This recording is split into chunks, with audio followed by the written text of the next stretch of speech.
अस्सलाम वालेकुम जी। I hope कि सब लोग खैरियत से होंगे। और आज का जो हमारा सेशन है वो मेनली होगा पॉलिटिकल साइंस की बेसिक्स पे और थॉमस हॉब्स पे। अलॉन्ग विद दैट हम लोग कुछ चीज़ें डिस्कस करेंगे जो इम्पोर्टेंट होती हैं फॉर एवरी एग्ज़ाम।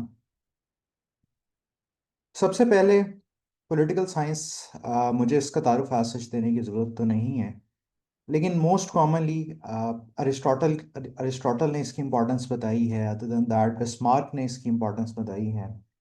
तो एक कोट से बच्चों हम लोग शुरू करते हैं।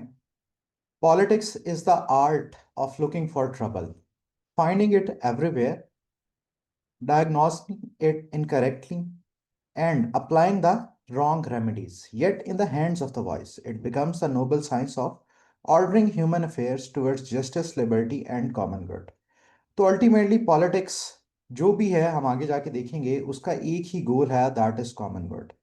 अगर आप सब लोगों ने अमेरिकन प्रेसिडेंट जो जॉन एडम्स हैं उनका कोट अगर पढ़ा हो, तो वो क्या स्टार्ट करते हैं कि I have to study war and politics so that my sons could study trade and commerce, so that their sons could study art and music. तो पॉलिटिक्स जो है वो इटसेल्फ मीन्स भी है और एंड्स भी है। For word for achieving the common good and the personal good.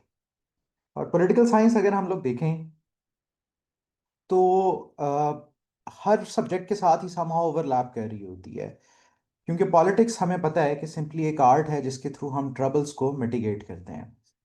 My self Mohammad Abdullah, I scored 150 in BMS 137 in CSS. I have masters in public administration and I have masters in political science from the Government College University Lahore. Other than that, I have 12 national and international certifications of the subject. कुछ आप लोगों को screen पे नज़र आ रहे होंगे। हम directly jump करते हैं सिलेबस पे। हमारा जो सिलेबस है, क्योंकि अब आप सब लोगों का वक्त भी बहुत कीमती है। आपके पास हार्डली 85 या 80+ डेज हैं अब, जिसके अंदर आप लोगों ने सिलेबस को ना सिर्फ कवर करना है, राइटिंग प्रैक्टिस करनी है और बाकी सारा कुछ भी करना होगा। तो अगर मैं ये देखूं तो पेपर वन में 50 मार्क्स का जो पार्ट है वो सिर्फ और सिर्फ हमारे पास ये थॉट आती है, वेस्टर्न पॉलिटिकल थॉट और मुस्लिम मुस्लिम पॉलिटिकल थॉट। और इसका भी एनालिसिस मैं साथ साथ सिंपल सिंपल करता जाऊंगा कि आपके जो ग्रीक फिलोसफर्स हैं, ट्रायमवायरेट जिसे हम बोलते हैं, जो the big three, Plato, Aristotle and Socrates, इसमें से एक क्वेश्चन अक्सर ही आता है। मैकियावेली पे रिपीटेडली क्वेश्चन आ रहा है। उसके बाद सोशल कॉन्ट्रैक्ट में से एक क्वेश्चन आ जाता है। सोशल कॉन्ट्रैक्ट के जो फिलोसफर्स थे, हॉब्स, लॉक, रूसो, इनमें से आ जाता है। बाकी इसके अलावा जितने यहाँ पे लिखे हुए हैं उस पे या तो नोट आता है, और बड़ा रेयर होता है लॉन्ग क्वेश्चन आता है। हाँ, सिस्टम्स जो हैं, कार्ल मार्क्स, लेनिन हो गया, उसके बाद म्यूज़िज्म हो गया, सोशलिज्म हो गया, इसके ऊपर भी लॉन्ग क्वेश्चन आता है। तो इस तरह देखो, अब इसको मैंने चार पार्ट्स में डिवाइड किया है। सबसे पहले हम लोग देखें तो ग्रीक फिलोसफर्स हैं हमारे पास। दूसरे नंबर पे अगर हम देखें तो हमारे पास सोशल कॉन्ट्रैक्टर्स हैं।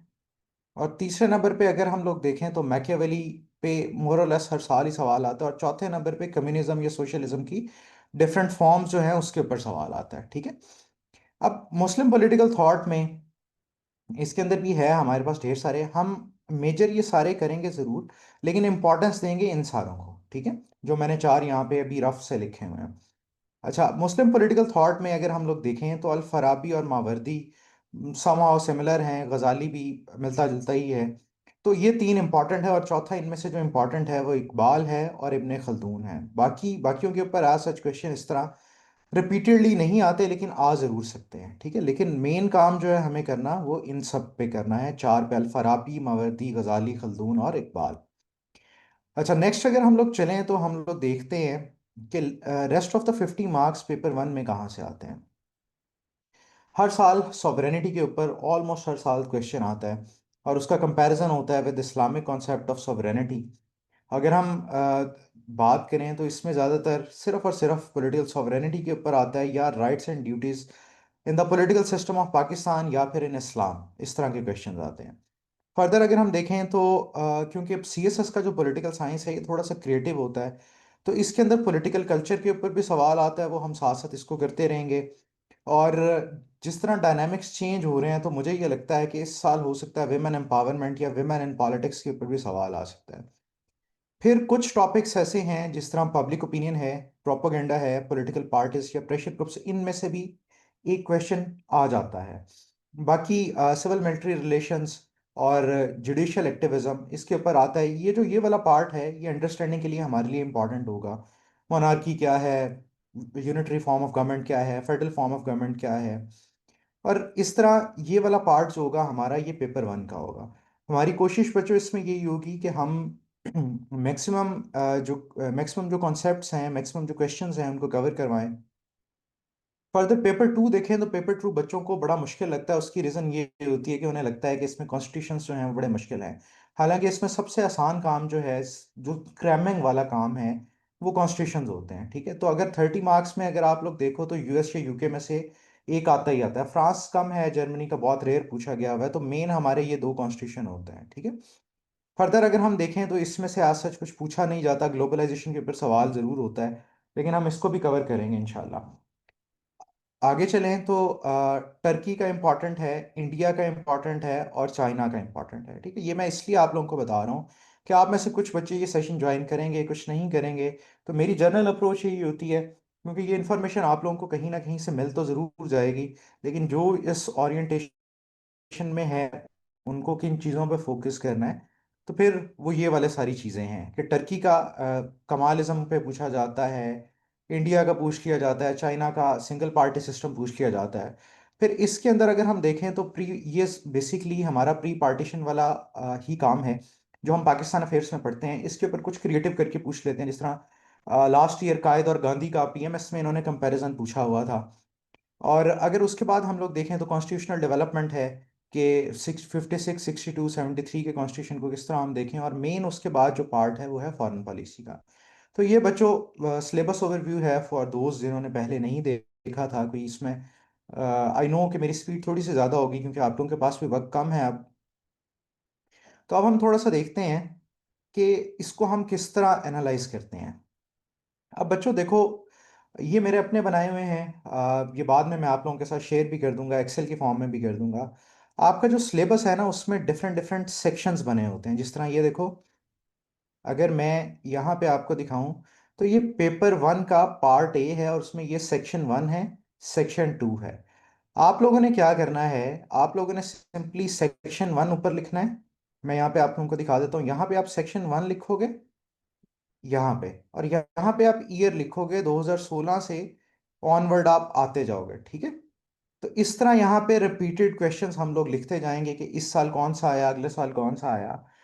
अब पहले ये होता था, एक मेरी अपनी ऑब्जर्वेशन है कि पहले ये होता था कि 2016 से अब तक क्वेश्चंस रिपीट हो रहे थे। और इससे पीछे वाले सालों के जो पेपर्स हैं उनमें से क्वेश्चन नहीं आते थे। लेकिन 2024 में और 2025 में हमने ये देखा है कि 2009 और 2008 के पॉलिटिकल साइंस के पेपर्स के question as it is repeat हुए हैं। तो आप लोगों ने अब जब पॉलिटिकल साइंस प्रिपेयर करनी है तो आप लोगों ने 2016 तक अपने आप को रिस्ट्रिक्ट नहीं करना। आपने कोशिश यही करनी है कि since the beginning of this exam आप लोगों ने सारे क्वेश्चंस को एटलीस्ट उसको कॉपी करके बेशक किसी एआई से उसकी आउटलाइन बनवा लें, लेकिन आपने सबको कंसिडर ज़रूर करना है। ठीक है, अच्छा आगे चलते हैं हम लोग थोड़ा सा। ये पार्ट इंपॉर्टेंट है, ये पीएमएस के लिए भी है, ये सीएसएस के लिए भी है। अब अगर मैं आप लोगों को सरप्राइज दूं कि आपके जो मोस्ट सेलेक्टेड एग्जाम सब्जेक्ट्स हैं, मोस्ट सेलेक्टेड सब्जेक्ट्स, उसमें क्रिमिनोलॉजी है, जेंडर है और फिर पॉलिटिकल साइंस है। ठीक है, तो पॉलिटिकल साइंस को 80% प्लस लोग ऑप्ट करते हैं। पॉलिटिकल साइंस को 80% प्लस स्टूडेंट्स ऑप्ट करते हैं। लेकिन इससे भी सरप्राइजिंग बात यह है कि सिर्फ 1300 या 1400 के करीब ऐसे स्टूडेंट्स होते हैं जिनका 60% से ज़्यादा स्कोर आता है। विच मीन्स 120 से ज़्यादा स्कोर सिर्फ इतने स्टूडेंट्स का आता है। अच्छा, आप में से कुछ बच्चे सवाल पूछेंगे कि ये 2022 की रिपोर्ट क्यों है। तो एफपीएससी की वेबसाइट पे इनकी एनुअल रिपोर्ट होती है। तो अभी तक हमें जो अवेलेबल हैं वो सीएसएस 2022 तक की हैं। उसके बाद वाली जितनी भी होती हैं वो कॉन्फिडेंशियल होती हैं और पार्लियामेंट या नेशनल असेंबली में प्रेजेंट की जाती हैं। लेकिन ट्रेंड मोरलेस हमारे सामने जो है वो सेम ही है। वो क्या है कि जो बच्चे 60% या 60% प्लस या अबव मार्क्स लेते हैं उनका नंबर बहुत कम है। ठीक है, अब हम थोड़ा सा देख लेते हैं पेपर वन का और पेपर टू का उस रिपोर्ट के अकॉर्डिंगली कि किस तरह क्या मसाइल आते हैं, कौन स्कोर अच्छा किस तरह करता है और क्यों स्कोर ज़्यादा नहीं आता। तो सबसे पहली चीज़ है कि जनरल रिस्पॉन्स जो होता है पॉलिटिकल साइंस में वो बड़ा पुअर होता है। अब इस बात का मतलब क्या है कि जिस तरह अगर मैं पूछूं, अगर मैं कहूं कि हॉब्स और एब्सोल्यूट सॉवरेनिटी के ऊपर लिखें, तो बच्चे क्या करते हैं कि हॉब्स की लाइफ के ऊपर लिखना शुरू कर देते हैं, एब्सोल्यूट सॉवरेनिटी के ऊपर बहुत बाद में आते हैं। मेरा जो स्कोर आया है पीएमएस में या सीएसएस में, उसमें मेरी एक ही अप्रोच होती थी बच्चों को, ये होती थी कि मैं जब क्वेश्चन का इंट्रोडक्शन स्टार्ट करता था, उस इंट्रोडक्शन के अंदर मैं 80% या 75% डायरेक्ट आंसर करता था। ठीक है, रादर देन कि मैं इंट्रोडक्शन में कोई बेस बिल्ड करूं, मैं डायरेक्ट क्वेश्चन का आंसर इंट्रोडक्शन में दे देता था। ठीक है। अच्छा, और जिस तरह बाकी सब्जेक्ट्स में इंग्लिश का मसला होता है, इसी तरह पॉलिटिकल साइंस के अंदर भी एक कॉमन प्रॉब्लम जो है वो ये है कि बच्चों में प्रोफिशेंसी नहीं है, लैंग्वेज प्रोफिशेंसी नहीं है। अच्छा, और इसमें ग्रामेटिकल एरर्स वगैरह भी हैं, स्पेलिंग एरर्स वगैरह भी हैं। तो उसके बाद अगर हम आगे एक और चीज़ देखें, तो हमें ये पता लगता है कि जो कॉन्सेप्ट्स हैं पॉलिटिकल साइंस, क्योंकि मेरी डिग्री थी, तो मुझे एज सच डिग्री के दौरान ही रिसोर्सेज वगैरह अवेलेबल थे, तो उसके बाद मैंने प्रिपेयर नहीं किया था। तो दोनों अटेम्प्ट्स में मैंने बिल्कुल भी प्रिपेयर नहीं किया था। तो मेरा तो एडवांटेज डिग्री का था, लेकिन जो कॉमन प्रॉब्लम आता है बच्चों को, ये आता है कि हमारे पास जो मार्केट में बुक्स अवेलेबल हैं सारे उसी को क्रैम कर रहे होते हैं, जो ओरिजिनल सोर्सेज होते हैं उसको कंसल्ट नहीं किया जाता, बड़ा कम होता है उसको कंसल्ट किया जाता है। तो अगर हम फर्दर देखें, तो अगर आपको पॉलिटिकल कॉन्सेप्ट्स अगर आपके क्लियर हैं कि स्टेट कैसे बनी, फेडरल सिस्टम क्या होता है, सिस्टम्स क्या होते हैं, गवर्नमेंट किस तरह होती है, उसके पिलर्स वगैरह क्या हैं, और जो सिंपल थेरीज हैं उसका क्रक्स वगैरह अगर आप लोगों को पता है, तो आप पेपर जो है वो अटेम्प्ट कर सकते हैं। इसमें एक और चीज़ है, मैं अगर आप लोगों के साथ शेयर करूं, लोग कहते हैं कि 8 पेजेस 10 पेजेस का आंसर होना चाहिए। मेरा जो पीएमएस का पेपर था, उसके क्वेश्चंस के जो आंसर्स थे वो 5 पेजेस के थे मैक्सिमम, क्योंकि मैं टू द पॉइंट लिखता था। लेकिन सीएसएस के क्योंकि थोड़े से कॉन्सेप्चुअल होते हैं, ट्रिकी होते हैं, तो वो मेरे 6 7 पेजेस तक गए थे। तो ये कोई स्टैंडर्ड नहीं है कि कितने पेजेस होने चाहिए या नहीं होने चाहिए। एक कॉन्सेप्ट होता है टास्क अचीवमेंट का। टास्क अचीवमेंट जो आपसे पूछा गया है, क्या आपने उसके बारे में बताया है या नहीं बताया। मैं पहले टास्क अचीव करूंगा, एक्स्ट्रा सारी इंफॉर्मेशन बाद में दूंगा। ठीक है। तो ये बेसिकली पेपर वन के अंदर ये मसला था कि सिस्टम्स का नहीं पता, थेरीज का नहीं पता, स्टेट के बारे में बच्चों को नहीं पता। तो इन चीज़ों पे हमें ज़्यादा इंपॉर्टेंटली काम करना है। पेपर टू का, ये पीएमएस का भी और सीएसएस का भी मोर और लेस सेम ही होता है, कि इसके अंदर क्योंकि पेपर टू के अंदर आपको पता है कि थोड़ा सा कॉन्सेप्चुअल पेपर दिया जाता है, तो इसके अंदर आर्गुमेंटेशन हमें चाहिए होती है जो कि मिसिंग होती है। कंपैरिजन होता है डिफरेंट कॉन्स्टिट्यूशंस का, उसके अंदर भी हमें सम हाउ क्रैमिंग तो हमने करनी होती है, लेकिन उसके बावजूद हमें थोड़ा सा क्रिएटिव होना पड़ता है। तो पेपर टू जो है वो क्रिएटिविटी के गिर्द ओरिएंट करता है। तो ये कुछ रिपोर्ट के एलिमेंट्स हैं जिनको हमें देखना है। बाकी जैसे जैसे हम साथ साथ काम करेंगे, तो बाकी चीज़ें भी हम लोग देखते रहेंगे कि जब टॉपिक पढ़ेंगे तो उसके बाद उसको अटेम्प्ट कैसे करना है, उसकी आउटलाइन भी बना लेंगे। स्पीड हमारी थोड़ी सी तेज़ होगी क्योंकि आप लोगों के पास भी टाइम कम है। और हमारे 18 दिन के करीब हमारा ये सेशन होगा। एक सेशन होगा एमसीक्यूज के ऊपर होगा इसमें। और फर्दर अगर हम देखें तो अगर कोई टॉपिक वगैरह हमारा रह जाए, जिस तरह 27th अमेंडमेंट अभी डेवलप हो रही है, तो इस तरह के टॉपिक्स को एड्रेस करने के लिए हम एक एक्स्ट्रा लेक्चर ले लेंगे। तो कलेक्टिवली हमारे 20 लेक्चर्स होंगे, जिसके अंदर सिलेबस आपका सारा ही कवर होगा, और आपको नोट्स भी प्रोवाइड किए जाएंगे, और लाइव और रिकॉर्डेड लेक्चर्स भी मिल जाएंगे आप लोगों को। तो दिस वॉज द ओवरव्यू बच्चों। तो अगर अभी तक यहाँ तक कोई सवालात हैं तो आप लोग पूछ सकते हो, अदरवाइज फिर हम लोग मेन टॉपिक पे चलते हैं अपने आज के। आप लोग चैट बॉक्स में भी पूछ सकते हो, और अनम्यूट करके भी अपने आप को पूछ सकते हो।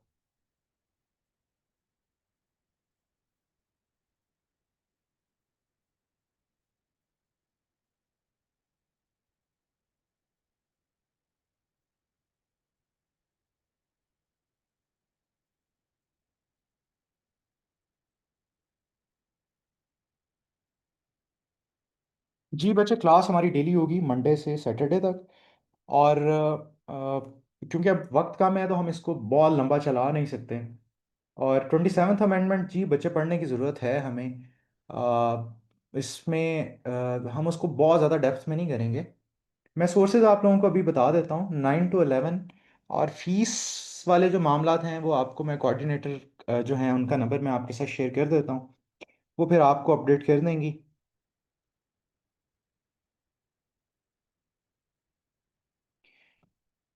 एमसीक्यूज और बाकी चीज़ों के लिए मैं आप लोगों को सोर्स यहाँ पे लिख के भी दे रहा हूँ, ताकि जो बच्चे अगर टॉपिक नहीं पढ़ना चाह रहे तो उनके लिए भी आसानी हो जाए। तो सबसे पहला सोर्स है बच्चों मज़हरुल हक की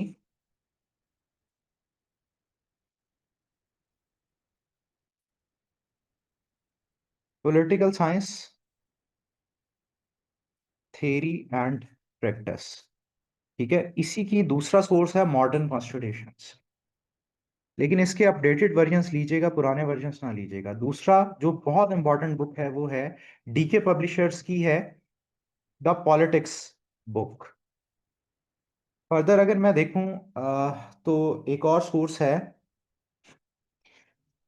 उसका नाम है political thought letter to present by Jude Harman. Further अगर जो बच्चे ऑनलाइन पढ़ते हैं, खास तौर पे जिन्होंने फिलोसफर्स पढ़ने हों, तो उनके लिए है स्टैनफोर्ड एनसाइक्लोपीडिया। वैसे मेरे नेक्स्ट क्वेश्चन में भी ये लिखे होंगे। जी बच्चे, उनकी किताब भी अच्छी है। उनकी किताब भी अच्छी है। और अली नकवी साहब तो वैसे भी आपको पता है, अहमद अली नकवी साहब जब कोई नहीं पढ़ा रहा था वो तब से पढ़ा रहे हैं। तो उनको तो कोई चैलेंज कर ही नहीं सकता। तो मैं ये नहीं कहूँगा कि सिर्फ मेरा ही काम अच्छा है, उनका काम बहुत अच्छा है। लेकिन मसला ये आता है फिर बीच में कि कुछ चीज़ें जब मार्केट में बहुत ज़्यादा इन हो जाती हैं, तो फिर उनकी क्वालिटी थोड़ी सी कॉम्प्रोमाइज़ हो जाती है। तो बस ये है, ये देख लीजिएगा। मैं कोई आप लोगों को बाउंड नहीं करूँगा, मेरा सेशन ही लें, क्योंकि इल्म तो कहीं से भी लिया जा सकता है। अच्छा। अच्छा बच्चे, इसमें मैं जो फिलोसफर होता है उसका बैकग्राउंड ऐड करना क्यों ज़रूरी है। कोई भी फिलोसफर जो है ना, हम थॉमस हॉब्स को भी अगर पढ़ेंगे तो उसने अपनी फिलॉसफी क्यों दी कि उस वक्त वहां पे सोसाइटी में, या उस वो जो पॉलिटिकल सोसाइटी थी वहां पे कोई प्रॉब्लम चल रहा था। उस प्रॉब्लम के कॉन्टेक्स्ट में फिर फिलॉसफी दी जाती है। अगर आप इस्लाम को भी देखो, तो इस्लाम जब आया तो उससे पहले अरब के क्या मामला थे, क्या हालात वाकयात थे वहाँ पे, तो उसके अकॉर्डिंगली फिर इस्लाम डेवलप होता है। तो इसलिए कोई भी फिलोसफर जब आप पढ़ोगे तो आपने बैकग्राउंड या उसके टाइम्स के बारे में ज़रूर बताना होता है। बेशक 2 लाइनों में बता दो, एक पैराग्राफ बना दो, एक हेडिंग बना दो। और टाइमिंग हमारी बच्चे 9 to 11 PM होगी, 9 बजे से 11 बजे तक। रीड राइट की बुक मैंने बच्चे नहीं देखी। मैं मेरे अपने नोट्स बनाए हुए हैं और वो मैंने इन्हीं सोर्सेज से बनाए हुए हैं जो मैंने यहाँ पे लिखे हुए हैं। मुस्लिम फ़िलासफ़र्स के लिए शाहिद साहब की एक बुक है मुस्लिम फ़िलासफ़र्स के नाम से, वो आप देख लें। और अगर किसी ने पॉलिटिकल साइंस अभी तक नहीं पढ़ी, तो ओवरऑल इसके जो टॉपिक्स होते हैं वो होते हैं 55, जो बेसिक होते हैं। लेकिन अगर आप बहुत डेप्थ में पढ़ना चाह रहे हो तो 90 के करीब टॉपिक्स होते हैं, तो इजीली कवरेबल है। और इसके सारे टॉपिक्स ऐसे होते हैं जो आपने कभी ना कभी सुना होता है, तो इसलिए अभी भी आप इसको प्रिपेयर कर सकते हो। और मेरा जो सेशन होगा उसमें मेरी कोशिश यही होती है कि मैं सारा का सारा सिलेबस ही कवर करवाऊँ। तो ये सेशन सफिशेंट होगा आप लोगों के लिए। फाखरा बच्चे, मैंने जो सोर्सेज लिखे हैं ये इवन अभी भी मेरे टेबल पे मेरे सामने पड़े हुए हैं, तो मैंने भी इन्हीं सोर्सेज को कंसल्ट किया था। जी एलिजे बच्चे, नोट्स जो मैं प्रोवाइड करूँगा वो सफिशेंट होंगे, इनफ होंगे। जी क्रक्स भी लिखते हैं तो वो भी सफिशेंट होगा, इसका कोई मसला नहीं है। सीएसएस और पॉलिटिकल साइंस की जो सीएसएस और पीएमएस की जो पॉलिटिकल साइंस है उसमें बस सिलेबस का थोड़ा सा डिफरेंस है। बाकी ऐसा सच नहीं है। और हीरा बच्चे, मैंने अभी आपको बताया है कि हमारे 18 से 20 क्लासेस होंगी हमारी, तो एक मंथ में ये इजीली कवरेबल है।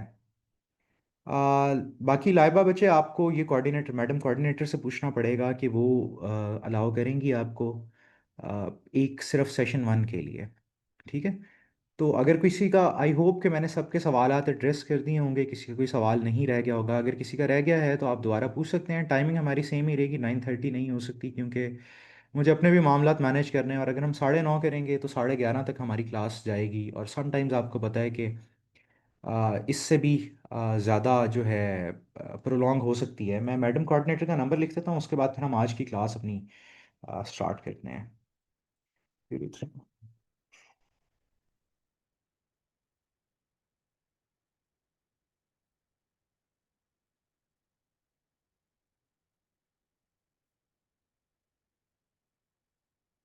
अच्छा, आईआर और पॉलिटिकल साइंस जो है ना, पॉलिटिकल साइंस में बच्चे आपके पास सेट कॉन्सेप्ट्स हैं, आपका जो डेटाबेस है वो लिमिटेड सी है। आईआर जो है वो एनालिटिकल सब्जेक्ट है, और जिस जिस तरह हमारे करंट अफेयर्स डेवलप हो रहे होते हैं उस तरह थेरीज अप्लाई करके हमने पेपर को अटेम्प्ट करना होता है।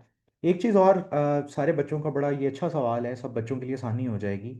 वो ये है कि पिछले 3-4 सालों में हमने ये देखा था कि पॉलिटिकल साइंस का स्कोर नहीं आ रहा। उसकी बड़ी सिंपल सी रीज़न ये थी कि जब 86% के करीब बच्चे रखेंगे, ऑप्ट करेंगे इस सब्जेक्ट को, तो फिर होगा क्या कि उन्हें कोई ना कोई क्राइटेरिया लगाना पड़ेगा जिसकी वजह से वो जस्टिफाई कर सकें कि किसको कितने मार्क्स दे रहे हैं। ठीक है। तो जब इतने ज़्यादा लोग थे तो दूसरी रीज़न ये थी कि वो डिस्करेज कर रहे थे कि दूसरे सब्जेक्ट्स की तरफ बच्चे जाएं, तो हमने देखा कि पॉलिटिकल साइंस से आईआर की तरफ लोग जा रहे थे। तो पहले 3 साल जो है वो पॉलिटिकल साइंस का स्कोर कम था।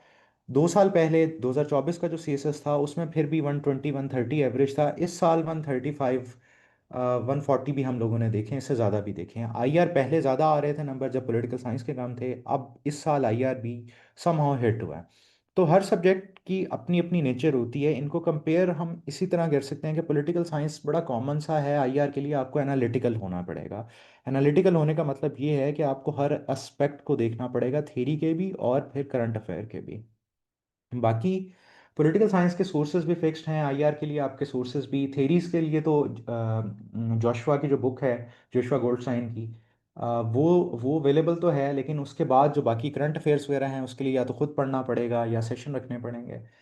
तो एग्जॉस्टिव है वो सब्जेक्ट। ठीक है। फर्दर अगर हम देखें, तो अपनी अपनी स्ट्रेंथ होती है। जब यूएस हिस्ट्री में सारे लोग फेल हो रहे होते हैं, लोगों ने तब भी 60-67 के करीब मार्क्स लिए हैं। उसकी रीज़न क्या है कि सिस्टम आपसे कुछ डिमांड करता है कि उसे ये चाहिए, उसे आपका बेसिक नॉलेज चाहिए, साथ में एनालिटिकल रीजनिंग चाहिए। अगर आप लोगों को मैं थोड़ा सा ओवरव्यू दूं कि आपके पेपर्स जो चेक करते हैं वो असिस्टेंट प्रोफेसर्स होते हैं। ठीक है। असिस्टेंट प्रोफेसर जो होते हैं, अब उन्होंने जो जब कोई पेपर चेक करना है तो उनकी लैंग्वेज, हर सब्जेक्ट की लैंग्वेज होती है, एक जार्गन्स होते हैं। अगर वो हैं तो आपके नंबर ज़्यादा आएंगे। अगर आपने थेरीज को प्रॉपरली मेंशन किया हुआ है और उसकी एप्लीकेशन बताई हुई है और फर्दर फिर अपना क्रिटिकल एनालिसिस भी डेवलप किया हुआ है, तो आपके नंबर ज़्यादा आएंगे। फर्दर हमारा सिस्टम इस तरह का है, क्योंकि बड़ा बर्डन होता है चेकर्स के ऊपर, तो प्रेजेंटेशन बड़ी मैटर करती है। लेकिन अगर मैं आप लोगों को ये कहूँ कि अगर आप इंट्रोडक्शन में ही अपनी अंडरस्टैंडिंग बता दो कि आपको क्वेश्चन की अंडरस्टैंडिंग है, तो आप इजीली बड़ा अच्छा स्कोर कर लोगे, क्योंकि 4-5 मिनट में एक पेपर चेक होना होता है। तो आपने फिर क्या करना होता है, एग्जामिनर को ज़बरदस्ती पढ़वाना होता है। ठीक है। और अगर आप कोई भी लास्ट क्वेश्चन ये है कि अगर कोई भी चीज़ को हम अपने वर्ड्स में भी लिखें लेकिन कुछ जार्गन्स को यूज़ करना ज़रूरी होता है, तो तब भी स्कोर आ जाता है। मैंने क्रैम कुछ नहीं किया हुआ था, हालांकि मैंने 6-7 बुक्स इस पे पढ़ी हुई हैं पॉलिटिकल साइंस पे। डिस्पाइट दैट मेरा स्कोर अच्छा है हर अटेम्प्ट में। तो दिस शोज़ कि अगर आपकी कॉन्सेप्चुअल क्लैरिटी है, आप क्रिएटिवली लिख सकते हो, तो आप इजीली स्कोर कर सकते हो। ठीक है। अगर किसी बच्चे का कोई क्वेश्चन रह गया तो पूछो, अदरवाइज फिर हम लोग टॉपिक स्टार्ट करते हैं अपना।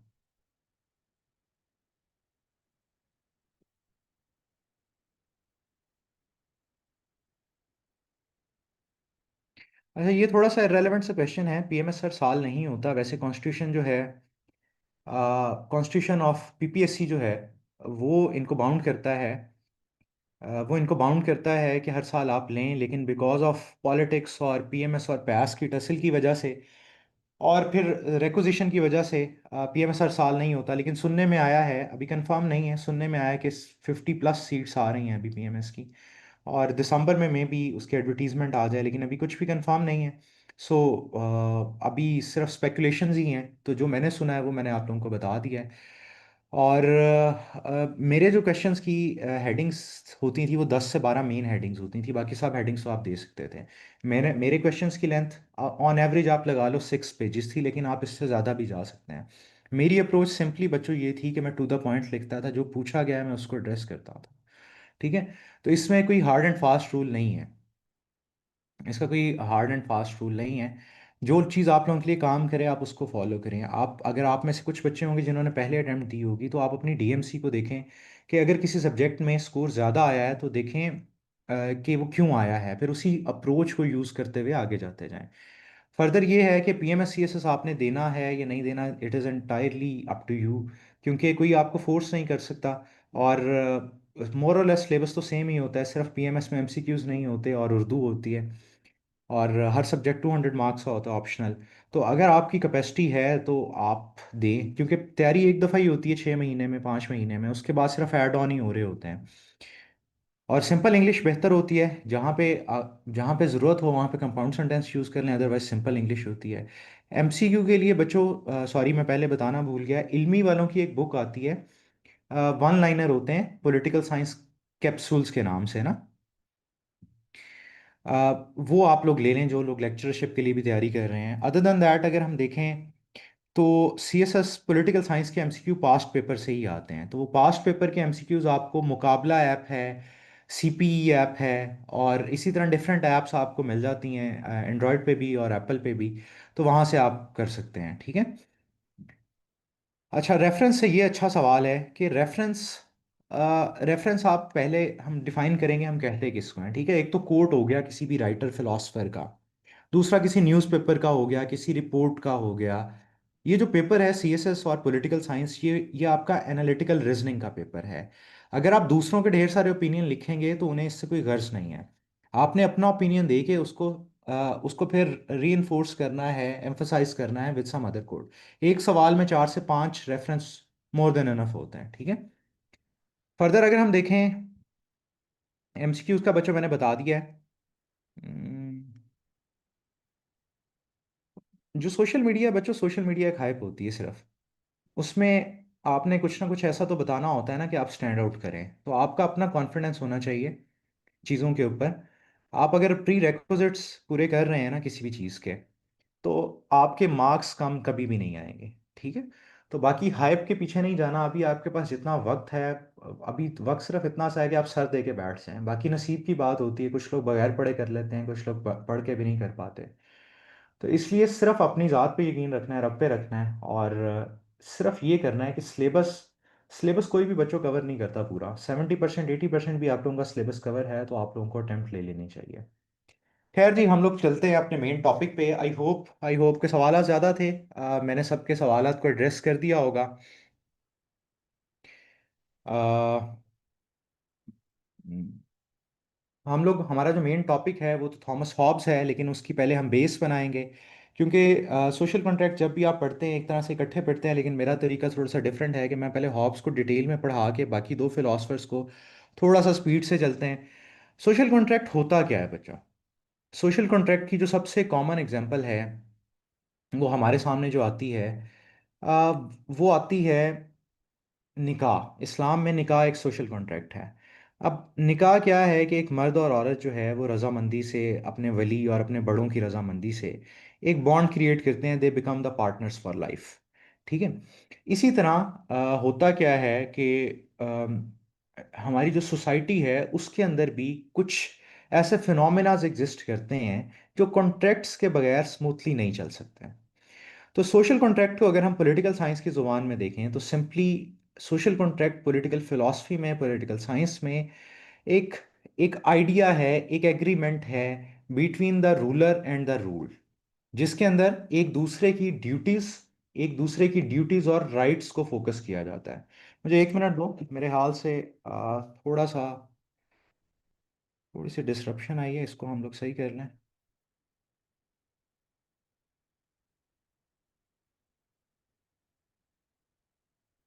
चलो, अच्छा, अब हम देखते हैं कि सोशल कॉन्ट्रैक्ट पॉलिटिकल फिलॉसफी के अंदर एक आइडिया है, हाइपोथेटिकल कॉम्पैक्ट है या एग्रीमेंट है बिटवीन टू पार्टीज, जो कि एक रूलर है, एक रूलिंग पार्टी है, दूसरी बीइंग रूल्ड है। मतलब कि अवाम और हुक्मरानों के दरमियान में एक मुआहदा है, जिसके थ्रू क्या होता है कि राइट्स और ड्यूटीज एक दूसरे की जो है उनको डिफाइन किया जाता है। ये तो इसकी सिंपल सी डेफिनेशन है। ये डेफिनेशन मैंने जो है एनसाइक्लोपीडिया से ली है। अगर हम इसको थोड़ा सा और डेप्थ में जाएं तो हम इसको देखते हैं कि सोशल कॉन्ट्रैक्ट जो है, पॉलिटिकल साइंस, पॉलिटिकल सिस्टम की जितनी भी थेरीज हैं उसमें फाउंडेशनल कॉन्सेप्ट है। मैंने जो चीज़ें हाईलाइट की हुई हैं, आप बेशक सारा ना याद करो, हाईलाइटेड चीज़ों को या अंडरलाइन चीज़ों को भी याद कर लोगे तो आपके लिए आसानी हो जाएगी।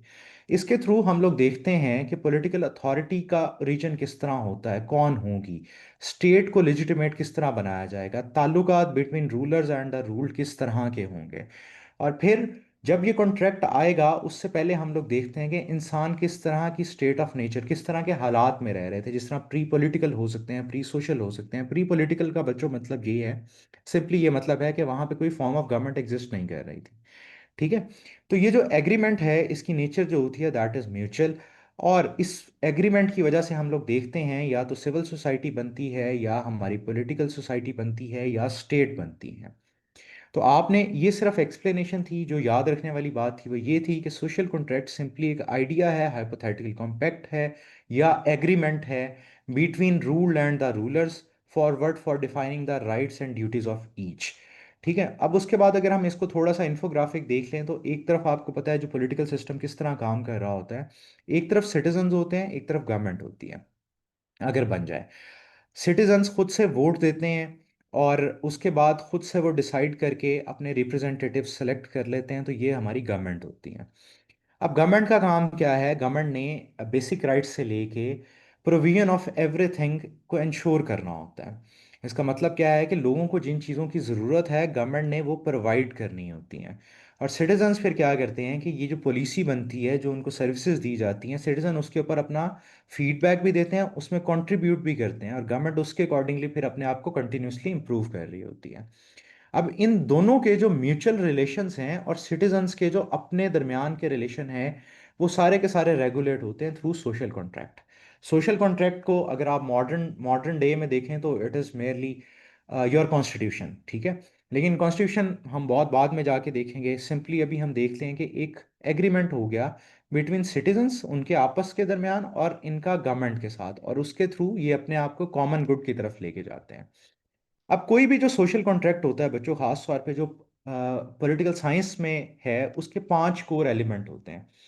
सबसे पहले स्टेट ऑफ नेचर क्या होगी? स्टेट ऑफ नेचर का मतलब सिंपली क्या है कि उस वक्त हालात व वाकयात क्या थे, क्या उस वक्त लोग पीसफुली रह रहे थे, क्या क्या लोग एमिकेबली रह रहे थे, क्या उस वक्त कोई गवर्नमेंट एग्जिस्ट करती थी या नहीं करती थी। जितने भी हम सोशल कॉन्ट्रैक्ट्स देखेंगे उसके अंदर हमें पता लगेगा कि कॉन्ट्रैक्ट आया ही तब है ताकि वो प्री एग्जिस्टिंग कंडीशन को या स्टेट ऑफ नेचर को की जो प्रॉब्लम्स हैं उसको एड्रेस कर सकें। तो स्टेट ऑफ नेचर क्या हुआ कि सिंपली उस वक्त के जो हाइपोथेटिकल कंडीशंस थी गवर्नमेंट से पहले की। ठीक है। मैं जब भी ये सोशल कॉन्ट्रैक्ट के ऊपर क्वेश्चन आता था तो मैं इसमें एक चीज़ लाजमी ऐड करता था। वो ये थी कि नेचर ऑफ ह्यूमन भी मैं ऐड करता था। रुको मैं इसका कलर चेंज करता हूँ, मुझे 1 मिनट दीजिएगा।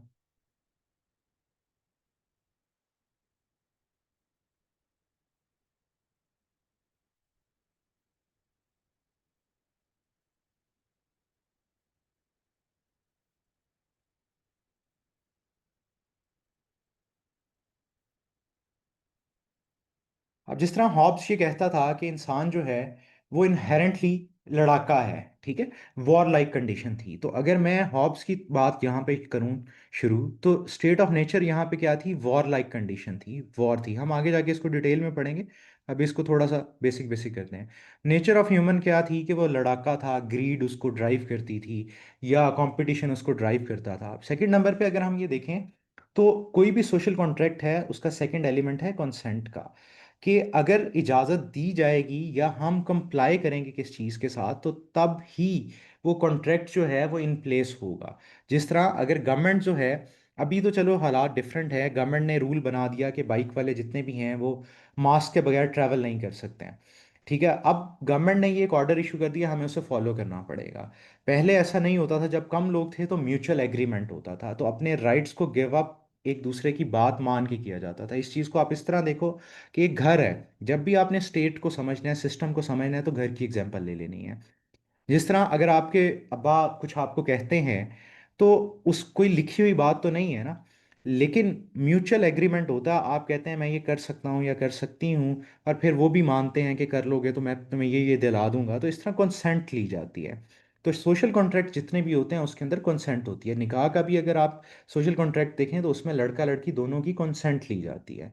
ठीक है। फर्दर अगर हम देखें तो कोई भी सोशल कॉन्ट्रैक्ट जो होता है उसके अंदर राइट्स को सरेंडर किया जाता है, कुछ अपनी नेशनल फ्रीडम्स को गिव अप कर दिया जाता है। फर्दर इस सब में सबसे इंपॉर्टेंट जो चीज़ है वो ये है कि एक अथॉरिटी बनती है जो कि गवर्न करती है। एक अथॉरिटी बनती है जो कि गवर्न करती है। अगर आप करंट डे में देखो, कोई भी अगर लॉ बना है आप उसे फॉलो नहीं करोगे तो या तो आपको फाइन होगा, जेल होगी, या कोई ना कोई फोर्स उसके पीछे होगी जो उसको एनफोर्स करा रही होगी। फिर अगर इसमें एक और जो अगला पॉइंट है वो ये है कि गवर्नमेंट जो है वो सिटीजन्स को प्रोटेक्ट करती है और सिटीजन्स जो है वो लॉज को ओबे करते हैं। तो ये बताता है कि this is a two way process, reciprocal obligation होती है इसके अंदर। तो बच्चों जब भी कोई भी सोशल कॉन्ट्रैक्ट आएगा, कोई भी सोशल कॉन्ट्रैक्ट आएगा तो उसके अंदर आपने ये 6 एलिमेंट्स ज़रूर लिखने हैं। ठीक है। अगर आप इसको निकाह के साथ भी रिलेट कर लो तो आपको फिर भी अंदाज़ा होगा कि मोर और लेस वो भी सेम चीज़ है। तो ये थी बेस इसकी। अब इसको हम थोड़ा सा और डेप्थ में पढ़ते हैं, थोड़ा सा देखते हैं स्टेट ऑफ नेचर क्या होती है। इनिशियली ये सोचा जाता है कि कोई गवर्नमेंट नहीं थी, कोई लॉज एग्जिस्ट नहीं करते थे। ठीक है। कोई गवर्नमेंट नहीं थी, कोई लॉज एग्जिस्ट नहीं करते हैं। तो उस वक्त फिर क्या था कि हर इंसान के पास एक नेचुरल राइट था, नेचुरल फ्रीडम थी कि जो चीज़ उसे चाहिए वो ले ले, जो इनसिक्योरिटी है उसकी उसको फेस करके अपने आप को सिक्योर कर ले, कोई कॉन्फ्लिक्ट है तो उसको रिजॉल्व कर ले। और अल्टीमेटली वहाँ पे एक जिसे हम कहते हैं नफसा नफसी का आलम है, कॉमन अथॉरिटी नहीं थी, हर इंसान अपने लिए खुद जिम्मेदार था। तो ये इनिशियली एक स्टेट ऑफ नेचर थी। हॉब्स जो है इसमें अब तीन हमारे पास सोशल कॉन्ट्रैक्टर्स हैं, हॉब्स, लॉगर, रूसो। हॉब्स इसमें क्या कहता है कि जो स्टेट ऑफ नेचर थी वो ये थी कि war of every man against every man, कि हर इंसान दूसरे इंसान से के खिलाफ था। ठीक है। और उसकी जो लाइफ थी दैट इज सॉलिटरी, वो अकेला था, poor, nasty, brutish and short. और उसकी जो अपनी बुक है लेवियाथान, इसको हम आगे जाके देखेंगे, उसका ये कोट है। लॉक क्या कहता है, इस कंडीशन को बच्चों हम कहते हैं pre political and pre social. Pre political and pre social. अब ये वो टर्मिनोलॉजीज हैं जो आपको एज देती हैं। ठीक है। अगर मैंने कोई नई भी लिखी होगी मैं आप लोगों को साथ साथ लिखवा दूंगा। आज हमारी स्पीड थोड़ी सी स्लो होगी क्योंकि हम लोग पहला लेक्चर कर रहे हैं, और अगले लेक्चर्स में हम थोड़ा सा पेस अप करते जाएंगे अपने आप को। अच्छा, फर्दर अगर हम देखें तो बच्चों लॉक क्या कहता है। लॉक कहता है कि ह्यूमन नेचर जो है वो पीसफुल है लेकिन इनकन्वीनियंट है। ठीक है। तो इसमें इसमें क्या होता है, वो कहता है कि humans are social but pre political. Rousseau क्या कहता है कि ह्यूमन सोशल भी हैं, पॉलिटिकल भी हैं समहाउ, वो पीसफुल भी हैं, दे आर नोबल, लेकिन इनइक्वालिटी की वजह से, कॉन्सेप्ट ऑफ माइन एंड दाइन की वजह से वो करप्ट हैं। ठीक है। अब पाकिस्तान में अगर आप ये देखो, इसको अगर मैं रिलेट करूं स्टेट ऑफ नेचर पे, जब पाकिस्तान बना तो फाटा जो थे, या फेडरली एडमिनिस्ट्रेटेड ट्राइबल एरियाज या प्रोविंशियली एडमिनिस्ट्रेटेड ट्राइबल एरियाज जो थे, वहाँ पे क्या था, वहाँ पे आपका कोर्ट का जुडिशियल सिस्टम वहाँ पे नहीं था, वहाँ पे जिरगा सिस्टम था। ठीक है।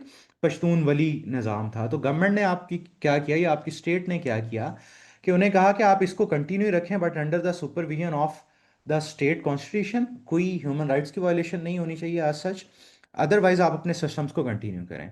तो इस तरह प्री पॉलिटिकल पाकिस्तान में लॉस जो थे, प्री जो स्टेट ऑफ नेचर थी वो प्री पॉलिटिकल थी। ठीक है। तो आई होप कि आप लोगों को साथ साथ समझ आ रही होगी।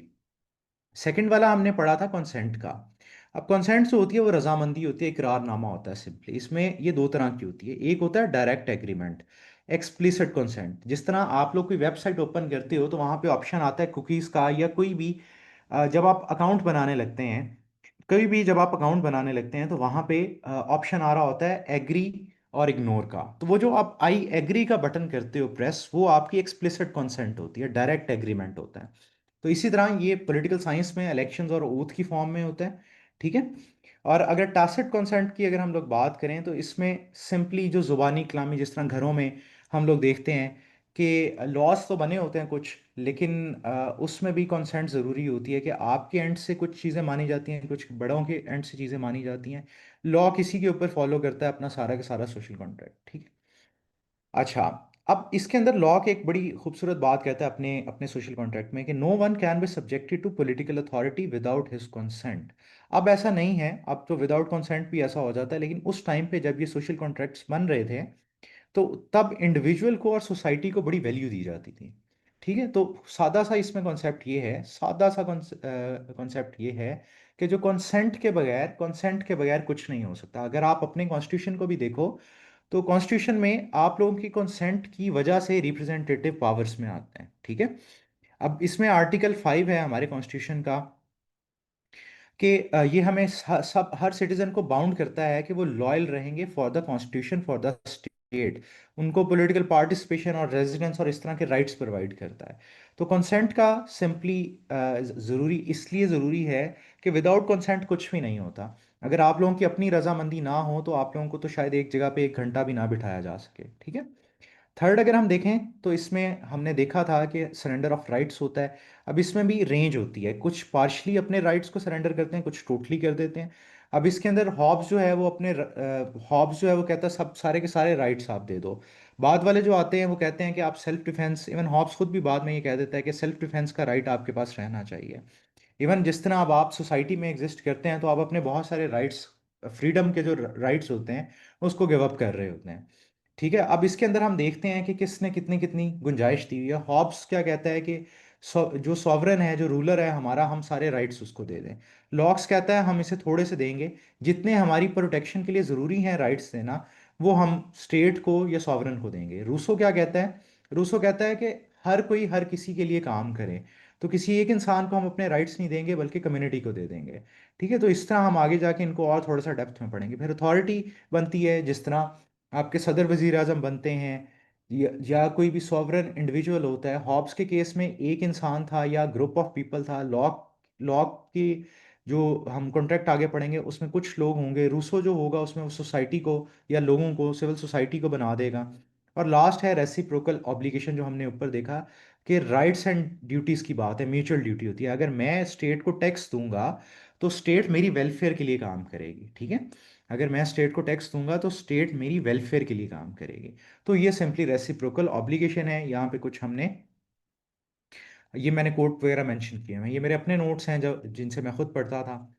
अच्छा जी, अब हम शुरू करते हैं बच्चों। आई होप कि आपको थोड़ा थोड़ा समझ आ रहा होगा। ज़्यादा नहीं भी समझ आ रहा, डोंट वरी, मैं बाद में आप लोगों के क्वेश्चंस भी ले लूँगा। और अब जब हम हॉब्स पढ़ेंगे तो आपको चीज़ें समझ आना शुरू हो जाएंगी।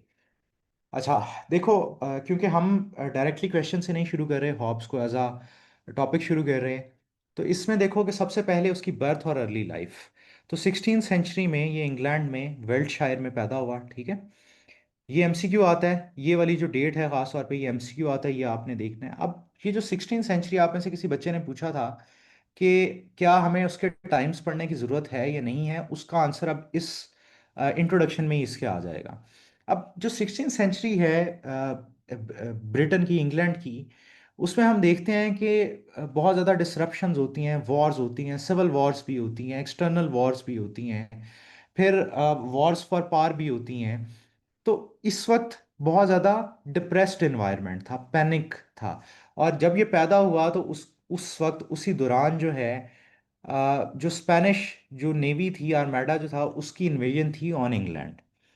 तो ये सारे सर्कमस्टांसेस थे जो इसके टाइम पे एग्जिस्ट करते थे। तो इस वजह से इसका मशहूर ज़माना एक कोट है, अपनी इसकी अपनी अपनी बुक में हमें मिलता है।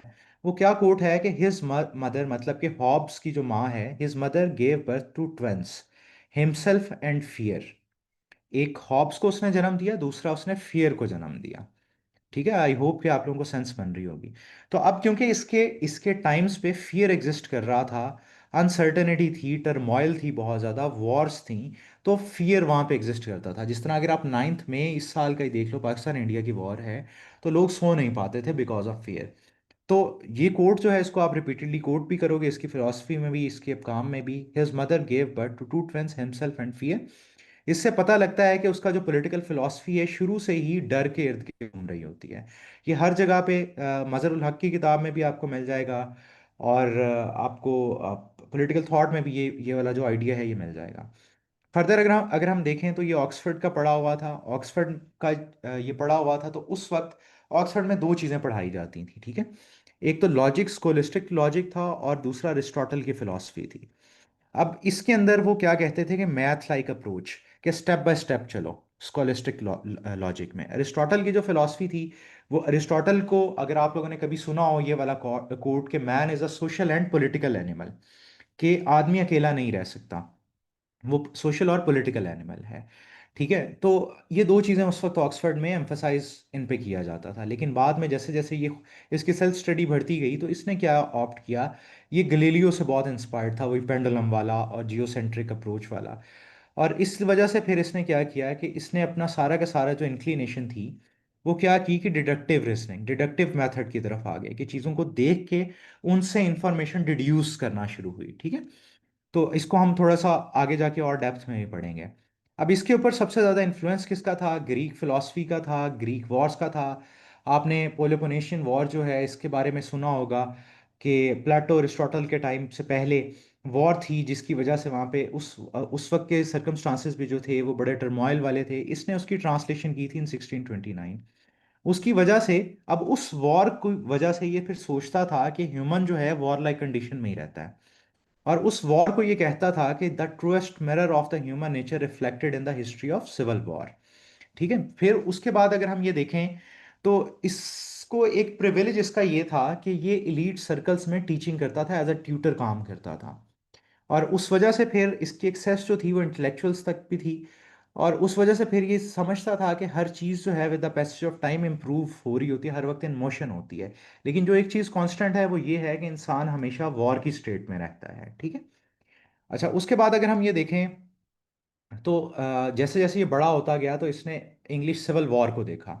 इंग्लिश सिविल वॉर को देखा तो उसमें रॉयल अथॉरिटी जो रॉयल्टी थी उसका कोलैप्स था। उसके बाद वहाँ पे सेक्ट्स बन गए, फैक्शंस बन गए, गिरोहों में बट गए लोग, फिर केओस हुआ। केओस, आई होप आप लोगों को पता हो, अफरा तफरी का आलम जो होता है। अच्छा, उस वजह से इस ये जो सिविल वॉर है ये इतनी इंपॉर्टेंट है इसकी लाइफ में।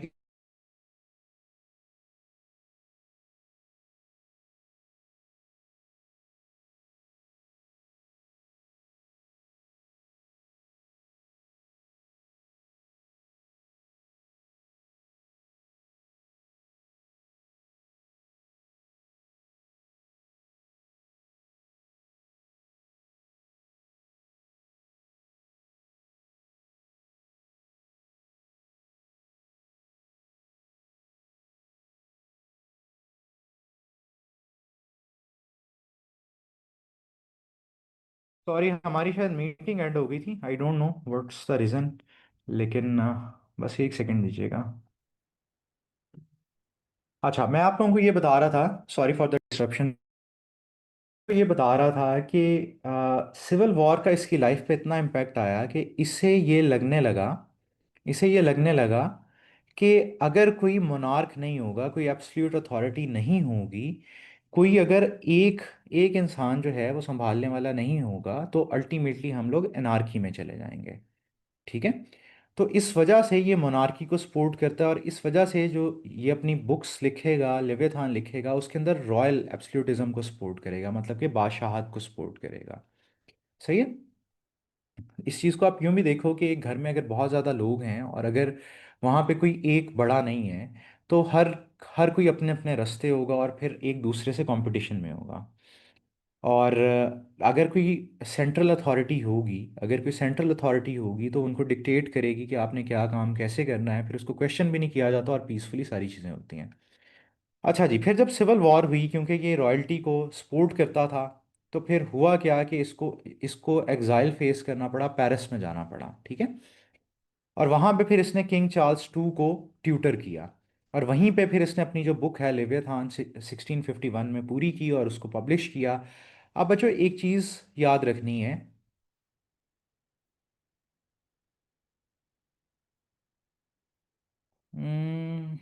मुझे बताइएगा जब आवाज़ बेहतर हो जाए, मैं 1 मिनट का पॉज ले लेता हूँ।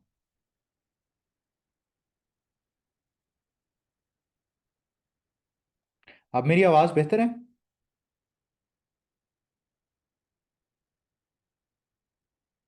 चलो ठीक है। अच्छा, अब देखो, इसकी जो जितनी भी बुक्स हैं ना, इसकी जितनी भी बुक्स हैं उनके नाम भी डर से रिलेटेड हैं।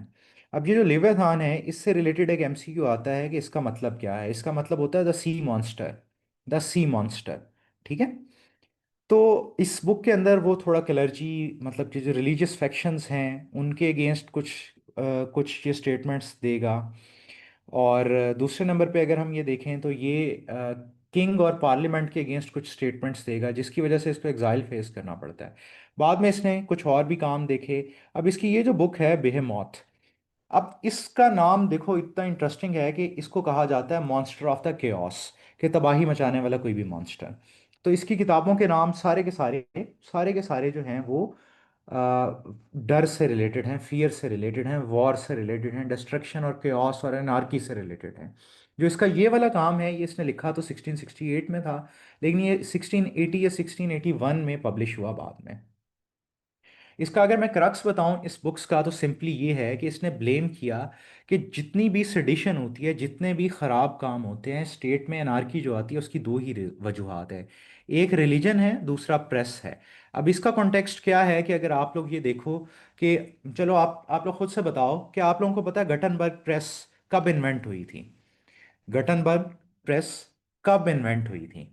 किसी बच्चे को पता है? थोड़ा सा स्पीड से बताना है। अच्छा चलो मैं खुद ही बता देता हूँ। अच्छा, इनिशियली जो है वो, अगर हम उसको देखें तो वो प्रेस जो थी वो स्टार्ट हुई थी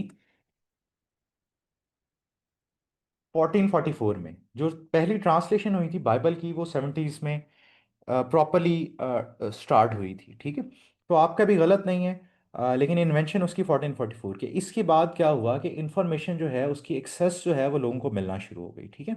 और उसकी वजह से चर्च की जो हेजिमनी है वो ख़त्म होना शुरू हो गई। और फिर इसी तरह जो अथॉरिटी है उसको भी अपने आप को मनवाने के लिए इंफॉर्मेशन, खास तौर पर रिटर्न इंफॉर्मेशन का भी सहारा लेना पड़ा। खैर, उसके बाद अगर हम ये देखें तो 1679 में इसकी डेथ होती है। और एपिटाफ जो होता है, इसको बच्चों हम कहते हैं, जब क्रिश्चियंस की डेथ होती है या यूरोपियंस की जो कब्रें बनती हैं, उसके ऊपर एक स्टोन होता है, स्टोन के ऊपर कोई ना कोई लाइन लिखी होती है, ठीक है। अब उसके ऊपर जो इसके इसके एपिटाफ है उसके ऊपर लिखा जाता है, this is the true philosopher stone. इससे ये पता लगता है इससे ये पता लगता है कि ही always strive for the political stability. उसकी जो क्वेस्ट थी for the knowledge of politics वो हमेशा रही है। तो आप यहाँ से भी एक कंपेलिंग इंट्रोडक्शन बना सकते हो, आगे जैसे जैसे हम जाएंगे उससे भी बना सकते हैं, ठीक है। आई होप कि आपको ये उसकी लाइफ और उसके कामों का थोड़ा बहुत पता लग गया होगा। बाकी जब आप रिवाइज करोगे तब आपको और अच्छे से पता लग जाएगा। अब हम ये देखते हैं इसकी मैथोडोलॉजी क्या थी। सिंपल सिंपल मैं इसको सादा लफ्ज़ों में लेके जाऊंगा। जो यहाँ पे लिखा हुआ है बेशक उसको ऐसा सच ना देखना, मेरे जो लफ्ज़ हैं उसको बेशक आप याद रख लेना। तो इसकी जो सबसे पहली चीज़ थी, गलीलियो से ये मिला हुआ था उस वक्त, और इन्फॉर्मेशन भी थी, डिडक्टिव रीजनिंग भी कर रहा था। तो इसे इसकी ये अप्रोच ये थी कि जिस तरह साइंस और केमिस्ट्री और फिजिक्स और ज्योमेट्री जो है, इसमें हर चीज़ श्योर होती है, 2+2 4 ही होता है, इसी तरह पॉलिटिक्स के लिए या पॉलिटिकल साइंस के लिए भी एक साइंटिफिक मेथड होना चाहिए, जिसके अंदर पहले, अब साइंटिफिक मेथड क्या होता है आपको पता है कि ऑब्जर्वेशन से स्टार्ट करके फिर हाइपोथेसिस बनाया जाता है, फिर उसको टेस्ट किया जाता है, फिर थ्योरी बन जाती है, ठीक है। अच्छा, अब इनिशियली तो इस मेथड पे ऊपर आता था। तो सिंपल आपने ये बात याद रखनी है, सिर्फ और सिर्फ ये बात याद रखनी है कि ये पॉलिटिकल इंक्वायरी के लिए ये साइंटिफिक मेथड को इंट्रोड्यूस करवाता है, ठीक है। और उसके अंदर भी फिर ये क्या रखता है कि कॉम्प्लेक्स फिनोमिनास को सिंपल करके कर देता है, कॉम्प्लेक्स फिनोमिनास को सिंपल कर देता है। और सिंपल जब वो करता है तो उसमें वो फिर देखता है कि ह्यूमंस किस चीज़ से ड्राइव होते हैं, उन्हें क्या चीज़ मोटिवेट करती है, ठीक है। फिर उस चीज़ को समझ के एक लॉजिक डेवलप करके उसमें वो सिस्टम की बात करता है। ये आपको मज़हरुल हक की किताब में मिल जाती है। इसको मैं, अगर इसकी मैं एग्जांपल दूं सिंपली सिंपली, तो ये है कि जो आपका माइंड है वो एक कंप्यूटर की तरह है, ठीक है, जिसके अंदर सेल्स और आपका इंफॉर्मेशन और नर्व्स जो है वो मूव कर रही होती हैं, कैलकुलेट कर रही होती हैं।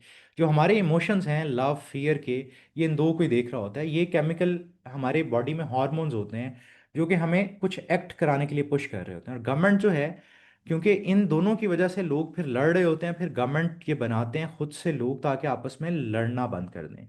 अब यहाँ से हमें एक और चीज़ भी पता लगेगी कि हॉब्स ये कहता है कि गवर्नमेंट जो है वो लोगों की अपनी बनाई हुई है, खुदा ने गवर्नमेंट बनाने का नहीं कहा, ठीक है। खैर, इसमें आपने सिर्फ और सिर्फ एक चीज़ याद रखनी है बच्चों के, उसने साइंटिफिक मेथड इंट्रोड्यूस कराया और कम्प्लेक्स फिनोमिनास को सिंपल कंपोनेंट्स में डिवाइड करके प्रॉब्लम को सॉल्व करने की कोशिश की, ठीक है। फर्दर अगर हम देखें तो वही जो हमने बात की कि जिस तरह ज्योमेट्री के अंदर क्लियर डेफिनेशंस होती हैं, इसी तरह वो एस्पायर करता था कि पॉलिटिक्स में, पॉलिटिकल साइंस में भी इस तरह होना चाहिए। फर्दर अगर हम ये देखें तो वो एग्जिस्टेंस की बात करता है। ये वाली इंफॉर्मेशन एक्स्ट्रा है, इसको जिसने पढ़ना हो पढ़ ले, अदरवाइज सिर्फ जो अंडरलाइन इंफॉर्मेशन है सिर्फ उसको देखना है। अच्छा, अब इसमें ये देखता है कि वो कहता है कि हर चीज़ रियलिटी के अंदर हर चीज़ मोशन में एग्जिस्ट करती है।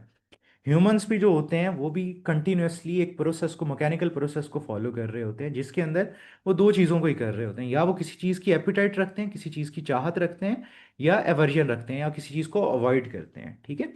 जिस तरह फर्ज करें कि अगर जिनकी पहली अटेम्प्ट है उनमें एपिटाइट है, they want to be something. ठीक है।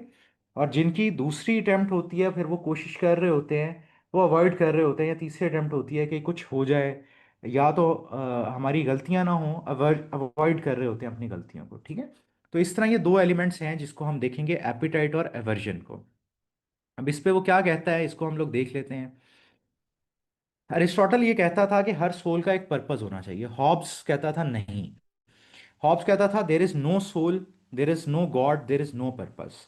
इवन माइंड को भी वो समझता था कि सिर्फ एक मशीन है जो कैलकुलेट करती है, और उसमें उसका ऑपरेट करने का तरीका बाइनरी तरीका था कि आई वॉन्ट दिस एपिटाइट और आई हेट दैट, जिसको हम अवॉइड करते हैं। अब पॉलिटिक्स क्या है? पॉलिटिक्स सिंपली इसके मुताबिक एक मीन्स है जिसके थ्रू लोग जो हैं जिंदा रहते हैं और पेन को अवॉइड करते हैं। ठीक है। तो ये दो आइडियाज इसकी सारी फिलॉसफी में कांस्टेंट होंगे, और ये वाला जो कोट है, ये आप इस क्वेश्चन में, इसके ऊपर कोई भी क्वेश्चन आ जाए उसमें आपने लाजमी मेंशन करना है। ठीक है। फर्दर अगर हम देखें तो अरिस्टोटल का भी ये जो पर्पस वाला कॉन्सेप्ट है हमने ऊपर देखा, उसको ये रिजेक्ट करता है। जो एक अगला इंपॉर्टेंट पॉइंट है समझने वाला, वो ये है कि वो, क्योंकि ये खुद ट्यूटर था, तो ये लैंग्वेज को और क्लैरिटी को बड़ी इंपॉर्टेंस देता था।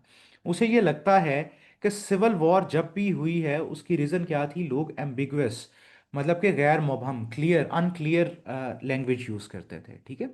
अब चाहे वो रिलीजियस डिस्प्यूट्स हों या पॉलिटिकल डिस्प्यूट्स हों, वो अराइज क्यों होते हैं? क्योंकि लैंग्वेज जो है एम्बिगुअस यूज़ होती है। मैं अक्सर एग्जांपल देता हूँ अपनी पब्लिक एड की क्लास में भी। तो जब 1971 की वॉर से पहले भुट्टो साहब चाइना गए हेल्प के लिए, उन्होंने, चाइनीज़ अथॉरिटीज़ ने ये कहा कि आप लोग अगर विंटर्स, लद्दाख वाली जो साइड होती है, अगर आप लोगों को पता हो तो वो स्नोफॉल की वजह से चोक हो जाती है और चाइना इंडिया से डिस्कनेक्ट हो जाता है।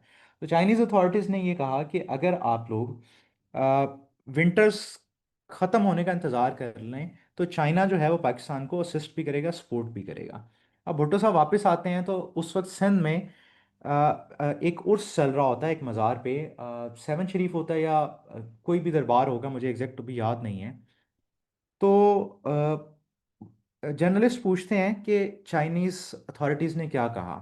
तो भुट्टो साहब एक एम्बिगुअस सा बयान देते हैं कि अगर इंडिया पाकिस्तान पे हमला करता है तो चाइना ने कहा है दमादम मस्त कलंदर। अब वो लोग जो इसको स्पेकुलेट कर सकते थे ऑप्टिमिज्म के साथ कि सूफी सूफी का जिक्र है तो वो हमारा ख्याल रख लेंगे, और दूसरा जो रैशनल लोग थे उन्होंने ये सोचा कि there will be no support. तो इस तरह एम्बिगुअस लैंग्वेज जो होती है उसकी वजह से सिविल वॉर्स भी हो सकती हैं, उसकी वजह से जो रिजल्ट्स हैं वो इंटायरली चेंज भी हो सकते हैं। तो हॉब्स जो था उसकी अप्रोच भी यही थी। ठीक है। तो इसके अंदर फिर वो फर्दर जैसे जैसे उसका काम बढ़ता है तो वो दो लैंग्वेज को फिर दो तरह से डिवाइड करता है, और इंसिस्ट करता है कि लैंग्वेज का फंक्शन क्या होना चाहिए कि इंडिविजुअल कोड बने, और दूसरे नंबर पे पब्लिक के लिए साइंस बने जो कि म्यूचुअल अंडरस्टैंडिंग जिसके थ्रू हो सके। ठीक है। तो ये बच्चों इसका थोड़ा सा इसकी मैथडोलॉजी थी कि ये किस तरह काम करता था। फर्दर अगर हम लोग देखें, ह्यूमन नेचर की बात करते हैं। ह्यूमन नेचर हमने जिस तरह बात की है, इसमें वो वही दो बातें कहता है कि दो अपोजिंग फोर्सेस हैं, भूख और उसके बाद बचना, दर्द से बचना। एपिटाइट में क्या है? एपिटाइट हर इंसान के की डिज़ायर होती है कि उसे पावर मिले, प्लेजर मिले, और उसको सेटिस्फेक्शन मिले। ठीक है। और दूसरे नंबर पे जो अपोजिंग फोर्स है वो अवर्जन है, कि हर इंसान ये चाहता है उसको पेन ना हो, इंजरी ना हो, उसकी वो किसी तरह वो एक्सीडेंट को अवॉइड कर सके। इस चीज़ को आप इस तरह भी देखो कि हम पेन को अवॉइड करते हैं कि कोई इंजेक्शन, हम बीमार भी हों तब भी इंजेक्शन लगवाने से अवॉइड कर रहे होते हैं। तो इस तरह वो कहता है कि ये दो साइकोलॉजिकल ही ड्राइवर्स हैं इंसान की लाइफ में। अच्छा, अब ये जो दो ड्राइवर्स हैं ये इतने पावरफुल हैं, ये किसी भी इंसान का रैशनल बिहेवियर शेप कर रहे होते हैं। फर्दर अगर हम देखें कि ह्यूमन नेचर और स्टेट ऑफ नेचर क्या थी, तो इसके अंदर तीन चीज़ें हैं स्टेट ऑफ नेचर के अंदर। इंसान जब एक दूसरे के साथ इंटरेक्ट करता है तो उसकी वजह से कॉन्फ्लिक्ट अराइज होता है बिकॉज ऑफ कंपटीशन। अब इसको यूं आप रिलेट कर लो अपनी लाइफ के साथ कि अब सीएसएस है, सीटें 200 होती हैं, 12-13 हज़ार लोग अपीयर हो रहे होते हैं। तो अब स्कार्सिटी ऑफ द रिसोर्सेज की वजह से, शॉर्टेज ऑफ द रिसोर्सेज की वजह से फिर कंपटीशन अराइज होता है, ठीक है। फिर उसके बाद हम देखें तो कोई भी इंसान एक दूसरे को ट्रस्ट नहीं कर रहा, डिफिडेंस एग्जिस्ट करती है कि डिसट्रस्ट है और हर इंसान को सिक्योरिटी चाहिए। आप लोग प्राइवेट सेक्टर में क्यों नहीं जाते? क्योंकि वहाँ पे कट थ्रोट कंपटीशन है, लेग पुलिंग है, डिसट्रस्ट है, जिसकी वजह से आप चाहते हैं कि एटलीस्ट आपकी जॉब जो है वो थोड़ी सी सिक्योर हो। फर्दर हर इंसान ये चाहता है कि उसे सराहा जाए, उसकी रेपुटेशन अच्छी हो और वो दूसरों से ज़्यादा उसको इज्जत मिले, ग्लोरी के पीछे जाता है, ठीक है। तो ये तीन चीजें हैं, कंपटीशन, डिफिडेंस और ग्लोरी। ये इसके अपने लफ्ज हैं, ये मेरे लफ्ज नहीं है। तो इसकी वजह से हम ये देखते हैं कि एक वायलेंस का जो सर्कल है वो चलता रहता है। अगर आप इसको कोट भी करना चाहें तो इसका चैप्टर 8 है लिवियथान वाली बुक का, वहां से आप इसको कर सकते हैं। अब इसको मैं और अगर बताऊं तो आप लोगों ने अक्सर सुना होगा या कहीं ना कहीं आपके सामने आया होगा कि man is hungry and ready to pounce a wolf to his fellow man unless chained by the leviathan. इसका मतलब क्या है कि आदमी हमेशा से हंग्री है, भूखा है, और वो एक भेड़िए की तरह दूसरे इंसानों के ऊपर पाउंस करने को तैयार है और उन्हें चीर फाड़ने को तैयार है, अनलेस के उसको लिवियथान मतलब कोई मोनार्क या गवर्नमेंट उसको चेन कर दे विद इन द रूल्स। फिर दूसरा वो क्या कहता है, condition of the man is the condition of war of every one against every one. हर इंसान दूसरे इंसान के साथ लड़ाई की कंडीशन में है, ठीक है। फिर उसके बाद देखें कि अगर एक इसमें वो एक चीज क्यों एम्फेसाइज करता है अनलाइक एरिस्टोटल और बाकी लोगों के, कि हर इंसान बॉडी और माइंड में इक्वल, रफली इक्वल होता है। इसका मतलब क्या है कि हम देखते हैं कि even the weakest of the people through their cunningness, या वो किसी के साथ मिल के अलायंस क्रिएट करके या मेंटल गेम्स के थ्रू वो स्ट्रॉन्गेस्ट लोगों को भी मार सकते हैं, किल कर सकते हैं, ठीक है। अब ऐसा होता क्यों है? ये होता इसलिए है कि जो पावर जो है उसका जो कंपटीशन है वो यूनिवर्सली एग्जिस्ट करता है। फर्दर अगर हम ये देखें तो हर इंसान, क्योंकि कोई गवर्नमेंट नहीं है, हर इंसान को अपनी सर्वाइवल करनी है, हर इंसान जो है उसको अपने आप को प्रिजर्व करना है, ये सेल्फ प्रिजर्वेशन का वर्ड भी रिपीटेडली यूज करेगा। तो उसके पास हर चीज़ का राइट है, हर चीज़ का राइट है कि वो करे अपने आप को प्रिजर्व करने के लिए, including the murder of the other other person. तो राइट ऑफ नेचर इसमें सिंपली आपने ये लिखना है कि क्योंकि प्री पॉलिटिकल कंडीशन है, उसमें हर इंसान को लिबर्टी है, वो अपने आप को प्रिजर्व करने के लिए कुछ भी करना चाहे वो कर सकता है, ठीक है। फर्दर इसका आप कोट हम देखते हैं, when there is no common power, जब कोई रूल नहीं होगा, कॉमन पावर नहीं होगी, कोई लॉ नहीं होगा, कोई इनजस्टिस नहीं होगा, तो उस वक्त फिर क्या होगा? उस वक्त हम ये देखेंगे फोर्स और फ्रॉड जो होगा वो लोगों की बेसिक वैल्यूज बन जाएंगी। इवन अगर आप पाकिस्तान के कॉन्टेक्स्ट में भी इसको देखो बच्चों, तो आप सबको ये पता लगता है कि जब लॉलेसनेस होती है, रूल ऑफ लॉ नहीं होता, तो लोग फिर या तो फोर्स को फॉलो करते हैं या फ्रॉड को फॉलो करते हैं, ठीक है। और पाकिस्तान में ये दोनों चीज़ें अभी बड़ी प्रिवेलेंट हैं। तो हॉब्स एंटायरली गलत नहीं था, उसकी बहुत सारी बातें सही भी थी। फिर उसके बाद वो ये कहता है कि जो गुड और एवल का कॉन्सेप्ट है ये सब्जेक्टिव है, हर इंसान की अपनी अपनी तारीफ है। फिर हम आते हैं स्टेट ऑफ नेचर के ऊपर, ठीक है। अब स्टेट ऑफ नेचर के ऊपर hypothetical anarchy, pre political condition, जंग जैसी कंडीशन है, प्री पॉलिटिकल है। अब मैं थोड़ा सा तेज करूंगा क्योंकि हमने ये चीज़ें ऊपर पढ़ी हुई हैं। कोई कॉमन अथॉरिटी नहीं है, और उसके बाद जब कोई कॉमन अथॉरिटी नहीं है, कोई आपका सिस्टम नहीं होगा, कोई आर्ट नहीं होगी, कोई लेटर्स नहीं होंगे, कोई सोसाइटी एग्जिस्ट नहीं करेगी। और उसकी वजह से फिर क्या होगा कि कंटिन्यूसली फियर एग्जिस्ट करेगा, डेंजर होगा कि इस चीज़ का कि कोई मुझे मार ना दे, कोई मेरी चीज़ें ना छीन ले। तो इस वजह से लाइफ ऑफ द मैन क्या है? वो कहता है मिजरेबल है, सॉलिटरी है, डार्क है, पुअर है, नास्टी, ब्रूटिश, शॉर्ट। ये वाले चंद लफ्ज हैं, जब भी हॉब्स आएगा आपने इसको जरूर मेंशन करना है। अब उसकी वजह से फिर क्या होगा? वॉर लाइक कंडीशन की वजह से ना एग्रीकल्चर होगी, नेविगेशन होगी, कोई भी सिस्टम इन प्लेस नहीं एग्जिस्ट करेगा, और अल्टीमेटली लोग जो हैं वो इनसिक्योर फील करेंगे। अब इसके अंदर जो है, अगर हम आगे देखें तो इस सारी कंडीशन को टैकल करने के लिए उसने दिए हैं लॉज ऑफ नेचर। अब ये 19 लॉज ऑफ नेचर हैं जो इसने प्रेजेंट किए हैं खुद से, 19 लॉज ऑफ नेचर। अब laws of nature simply simply ये रीजन में इनकी बेसिस हैं। इसका मतलब क्या है? इसका मतलब सिंपली ये है कि these are the means to achieve peace, कि ये जो लॉज हैं इनको रैशनल अप्रोच फॉलो करते हुए बनाया गया है, इसलिए बनाया गया है ताकि पीस और सेल्फ प्रिजर्वेशन जो है वो आसान हो सके, ठीक है। अब इनको इनकी जो बाइंडिंग है वो दो तरह की है। इनकी बाइंडिंग एक तो मॉरल है, कॉन्शियस में है आपके, ठीक है। दूसरे नंबर पे इनकी बाइंडिंग जो है वो गवर्नमेंट की फॉर्म में है या किसी सॉवरेन इंडिविजुअल की फॉर्म में है। एक एथिकली आपने फॉलो करना है, दूसरा गवर्नमेंट खुद से bylaws rules and constitution की फॉर्म में ये आपके ऊपर इम्प्लीमेंट हो सकते हैं। सबसे बेसिक इसका लॉ जो है वो क्या है कि always seek peace and follow it. सबसे पहला लॉ इसका ये है जो याद रखना है आप लोगों ने। और फिर अगर पीस अगर पॉसिबल नहीं है, पीस अगर पॉसिबल नहीं है तो फिर क्या है, ऑब्वियसली फिर वॉर है, और फिर आपने ऑल हेल्प्स को यूज करना है और आपने अपनी सेल्फ प्रिजर्वेशन करनी है, ठीक है। दूसरा इसका लॉ जो है वो बड़ा इंपॉर्टेंट है, वो इसको सोशल कॉन्ट्रैक्ट बनाता है। अब सोशल कॉन्ट्रैक्ट किस तरह बनाता है, ये चीज़ गौर से सुननी है आप सबने। अगर समझ ना आए तो मुझे उसी वक्त रोक देना है, मैं उसको इम्प्रूव कर दूंगा। सेकंड लॉ ये कहता है कि कोई भी इंसान जो है उसको विलिंग होना चाहिए जबकि दूसरे विलिंग हों। अगर मैं विलिंग हूं और साथ में मेरे साथ वाले सारे विलिंग हैं, किस चीज़ के लिए, अपने राइट्स को गिव अप करने के लिए, और वो राइट्स में गिव अप करके अपने किसी सुपीरियर को, सुप्रीम को, किसी रूलर को दे दूं, ठीक है। और इसके पीछे रैशनल ये है कि अगर मैं खुद अपने लिए ये चीज़ चाहता हूँ और दूसरों के लिए भी वही चीज़ चाहता हूँ तो फिर कॉन्ट्रैक्ट बनाना बड़ा आसान हो जाता है। इस चीज़ को यूँ देखो कि अगर मैं ये कहूँ कि हम सब जो है 9 बजे उठेंगे, और फिर सारे के सारे लोग जो हैं, मैं बाकियों से भी ये एक्सपेक्ट करूँ और वो इस चीज़ पे रजामंद भी हो जाएं कि वो 9 बजे उठेंगे, तो फिर इस कॉन्ट्रैक्ट को सिंपल कंसेंसस बिल्ड करने में क्या हर्ज है, ठीक है।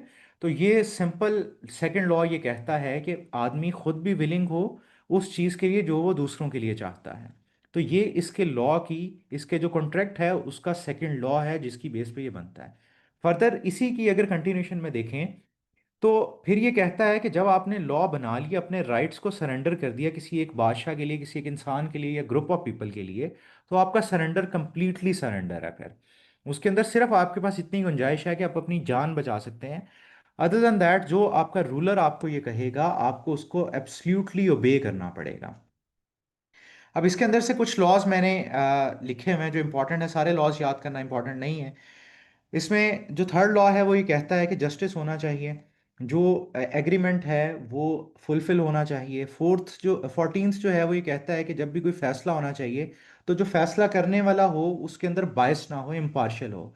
और समटाइम्स जो डिस्प्यूट्स होते हैं उसके अंदर मेडिएटर्स, सुलह करवाने वाले लोग मौजूद होने चाहिए। बाद वाले जो थे वो ये कहते हैं कि ग्रेटिट्यूड का की प्रैक्टिस होनी चाहिए, कंप्लायंस होनी चाहिए। कंप्लायंस उस वक्त इसको बोला जाता था कि रूल्स को फॉलो करना for the appeasement of the leader. माफ़ी का आइडिया होना चाहिए, इक्विटी सबके बराबर हकूक एक तरह से हों। और उसके बाद कोऑपरेशन जो सोसाइटी में है वो इंश्योर होनी चाहिए। और ये जो लॉज ऑफ नेचर हैं ये सिंपली सिंपली उसके अकॉर्डिंगली एक मॉरल फिलॉसफी है, जिसके अंदर क्या होता है कि हर इंसान अपने सेल्फ इंटरेस्ट के थ्रू ड्राइव होकर सोसाइटी की कॉमन गुड की तरफ जा रहा होता है, ठीक है। अब सोशल कॉन्ट्रैक्ट था क्या, इसको हम थोड़ा सा देख लेते हैं, थोड़ा सा नहीं, जितना ज़रूरी है उतना देख लेते हैं। अब सबसे पहले ये एक म्यूचुअल कॉन्वेनेंट है, म्यूचुअल एग्रीमेंट है। किसके दरमियान में ये एग्रीमेंट है बच्चों, सिंपली अमंग द पीपल। ये चीज़ बहुत इंपॉर्टेंट है, याद रखने वाली है। इसके आगे भी मैं स्टार कर देता हूँ। जो सोशल कॉन्ट्रैक्ट हॉब्स का है ये लोगों के बीच में है, ये लोगों के बीच में है, रूलर और लोगों के बीच में नहीं है, ठीक है। तो ये सोसाइटी के बीच में है, सॉवरन और लोगों के बीच में नहीं है। हर इंसान जो है एक दूसरे के साथ रजामंद होकर अपने राइट्स को, अपने लीडर को गिव अप कर देगा। तो ये सबसे इंपॉर्टेंट बात है। दूसरे नंबर पे अगर आप ये देखें तो इसके एग्रीमेंट के अल्फाज किस तरह के थे कि I authorise and give up my right of governing myself to this man और this assembly of the man on this condition, thou give up the right to him authorise all the actions like this manner. Simple simple इस बात का वही मतलब है कि मैं अपने सारे हकूक इस इंसान को या इस ग्रुप ऑफ पीपल को दे देता हूँ, सिर्फ इस कंडीशन में कि ये बाकी लोग भी ये करेंगे, ठीक है। ये इसका कॉन्टेक्स्ट था, इसको भी आप लोगों ने याद रखना है। अब इसमें अगर आप ये देखो तो इसके अंदर दो चीज़ें हैं। जब कॉन्ट्रैक्ट बना तो इसके दो मोड थे। एक तो इंस्टीट्यूशनल इसकी अप्रोच थी, दूसरी एक्विजिशनल थी। इंस्टीट्यूशनल का मतलब क्या है कि सारे इंसान खुद से रैशनल अप्रोच सोच के एक दूसरे को तबाह करने की बजाय, म्यूचुअल डिस्ट्रक्शन की बजाय म्यूचुअल गुड की तरफ जाएं। या दूसरा तरीका ये है कि सॉवरन जो है वो जोर ज़बरदस्ती आउट ऑफ फियर या out of fear of punishment जो है लोगों को मना ले। और इस तरह फिर ये एब्सल्यूट सॉवरेनिटी का कॉन्सेप्ट आता है। और एब्सोल्यूट सॉवरेनिटी का बच्चों मतलब यही है कि जो रूलर है उसके पास हर तरह का इख्तियार है, उसको चैलेंज नहीं किया जा सकता। कुछ भी कुछ भी जो है उसका चैलेंजेबल नहीं है। तो इस वजह से ही जो हॉब्स है इसको फादर ऑफ एब्सोल्यूट सॉवरेनिटी भी कहा जाता है।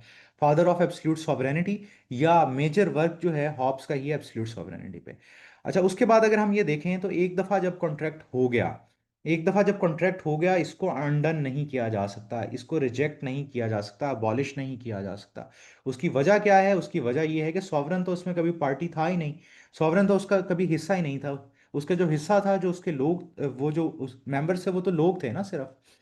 ठीक है, और लोगों को सिर्फ इतना राइट था कि अगर सॉवरन या लीडर उनकी जान को खतरा पहुंचा रहा हो तो उनके पास सेल्फ डिफेंस का राइट है। अदर देन दैट उसके पास कोई भी राइट नहीं है। ठीक है। फर्दर अगर हम ये देखें तो सॉवरेनिटी के चार पार्ट्स है। एब्सल्यूट, इसकी कोई लीगल लिमिटेशन नहीं है, जो वो चाहे वो करेगा। जज भी वही है, ज्यूरी भी वही है, हर चीज वही है। फिर परपेचुअल है, इसकी कोई टाइम बाउंड नहीं है, जब तक वो सॉवरन जिंदा है तब तक तब तक वो अथॉरिटी को प्रैक्टिस करेगा। फिर इनएलिएनेबल है, इसको डिवाइड नहीं कर सकते, ट्रांसफर नहीं कर सकते। और इररिस्पॉन्सिबल है कि जो सॉवरन कोई भी फैसला कर ले उसको ना सजा दी जा सकती है, ना उसको अकाउंटेबल ठहराया जा सकता है। ठीक है। तो यहां से फिर पता लगता है कि इसकी जो सॉवरन की पावर्स थी वो कॉम्प्रिहेंसिव थी। उसके पास लॉज बनाने का इख्तियार भी था, जज भी वही था, सजा देने वाला भी वही था, वॉर डिक्लेयर करने वाला भी वही था, और इसमें अंदर लोगों को अपॉइंट करने वाला भी वही था। हर चीज जो एक सोसाइटी में होती है, हर चीज जो एक सोसाइटी में होती है, वो सारी की सारी खुद से करेगा सॉवरन। लेकिन इसमें इंटरेस्टिंग बात बच्चों जो है वो याद रखने वाली बात जो है वो ये है, जो भी रिलीजियस स्क्रिप्चर होंगे, जो भी रिलीजियस मटेरियल होगा, उसको इंटरप्रेट कौन करेगा? सिर्फ और सिर्फ आपका सॉवरन, और उसकी बात माननी पड़ेगी। तो इससे क्या पता लगता है? क्योंकि उस वक्त अगर हम लोग देखें तो उस वक्त रिलीजियस टर्मोइल भी था, फैक्शंस बने हुए थे, जिस तरह हमारे यहाँ सेक्ट्स बनते हैं वहां पे भी सेक्ट्स बने हुए थे ढेर सारे। तो ये सारी चीज को अवॉइड करने के लिए, सिविल डिस्कॉर्ड को अवॉइड करने के लिए, उसने क्या कहा कि जो जो सॉवरन होगा जो सॉवरन होगा वही इंटरप्रेट करेगा, वही हेड होगा रिलीजन का या चर्च का। अगर आप लोग अभी भी देखो जो यूके का सिस्टम है, वहां पे वैसे तो चर्च का हेड आर्क बिशप होता है, लेकिन किंग जो है वो सिंबॉलिकली उसका हेड होता है। लेकिन उस वक्त इसने ये सजेस्ट किया कि नहीं, जो सॉवरन होगा, जो किंग होगा, जो लीडर होगा, रूलर होगा, वही इसको इंटरप्रेट करेगा और सबको माननी पड़ेगी ये बात। अच्छा, अब इसके अंदर हॉब्स जो है वो कहता है कि सॉवरेनिटी जो है वो एक इंसान को भी दी जा सकती है, a group of able people को भी दी जा सकती है, या पीपल को भी दी जा सकती है। लेकिन वो ये प्रेफर करता है कि मोनार्की हो। मोनार्की की वजह, जिस तरह आप अपना प्रेसिडेंशियल सिस्टम देखते हो पाकिस्तान में, मोनार्की क्यों कहता है कि इसमें यूनिटी ऑफ द विल होगी, जो फैसला वो करेगा वो सबको मानना पड़ेगा। सीक्रेसी इन द काउंसिल होगी, मुशावरत वगैरह के जो इश्यूज होते हैं, और फिर पॉलिसी कंटिन्यूड रहेगी, कोई बार बार चेंज नहीं कर सकेगा। अब इसके ऊपर वो एक और चीज करेगा कि उस वक्त अगर हम जिस तरह यूके में देखें तो किंग और पार्लियामेंट मिल के गवर्नमेंट बनाते हैं। तो ये मिक्स्ड गवर्नमेंट को कहता है कि ये अच्छी नहीं है, उसको कंडेम करता है। इसकी वजह से वो ये कहता है कि एम्बिग्विटी क्रिएट होती है। फिर नो राइट ऑफ रेजिस्टेंस हमने कर लिया हुआ है। कंट्रोल ऑफ रिलीजन, मैंने आपको अभी बताया कि he would be the head of the church. Further हम देखते हैं कि अब क्या पावर्स होंगी, क्या नहीं होंगी। उस वक्त जो लिबर्टी की बच्चों डेफिनेशन थी वो सिंपली ये थी कि अगर कहीं पे रूल कोई एग्जिस्ट नहीं करता तो आप जो कुछ मर्जी करें। ठीक है, कहीं पे रूल अगर एग्जिस्ट नहीं करता, आप जो कुछ मर्जी करें, वो क्राइम नहीं होगा। लेकिन एक दफा आप कॉन्ट्रैक्ट में आ गए तो फिर आपके ऊपर एक्सटर्नल बाउंडिंग्स होंगी, आपको ओबे करना पड़ेगा। फिर उसके बाद दूसरे नंबर पे ये क्या है कि वो ये कहता है कि कोई भी अगर कॉन्ट्रैक्ट है तो उसकी पॉलिटिकल ऑब्लिगेशन होनी चाहिए। वो उसके मुताबिक क्या था, कोई भी एग्रीमेंट जब होता है तो वो सिर्फ लफ्ज ही होते हैं अगर उसके अंदर सॉर्ड इन्वॉल्व ना हो। तो विदाउट फोर्स आप कोई भी एग्रीमेंट इन्फोर्स नहीं करा सकते। इस चीज़ को आप रिलेट करो अभी यूएन के साथ, कि यूएन के पास कोई पार नहीं है, कोई फोर्स नहीं है। तो फिर उसके जितने भी एग्रीमेंट, रिपोर्ट्स, फीडबैक्स होते हैं वो सारे के सारे सिर्फ वर्ड्स होते हैं। अगर यूएन के पास एक अनबाइस्ड फोर्स हो तो वो जो माहदे हैं, जो पैलेस्टीन जैसे इश्यूज हैं, वो उनको इजीली रिजॉल्व करा सकता है। ठीक है। इसी तरह अगर मैं आपको और थोड़ा सा रिलेट कराऊं तो आपके जो पैस के ऑफिसर होते हैं एडमिनिस्ट्रेटिव सर्विस के, उनके पास मजिस्ट्रेटिव पावर्स नहीं है, जिसकी वजह से वो कोई भी ऑर्डर देते हैं वो सिंपल एक ऑर्डर होता है। ठीक है। अगर उनके पास उसको एनफोर्स कराने की पावर हो कि अगर आप उसको ऑर्डर नहीं मानेंगे तो फिर आप पे जो है वो वारंट इशू हो जाएगा, उसके बाद आप अरेस्ट हो सकते हैं, तो फिर किसकी मजाल है आपका ऑर्डर ना माने। ठीक है।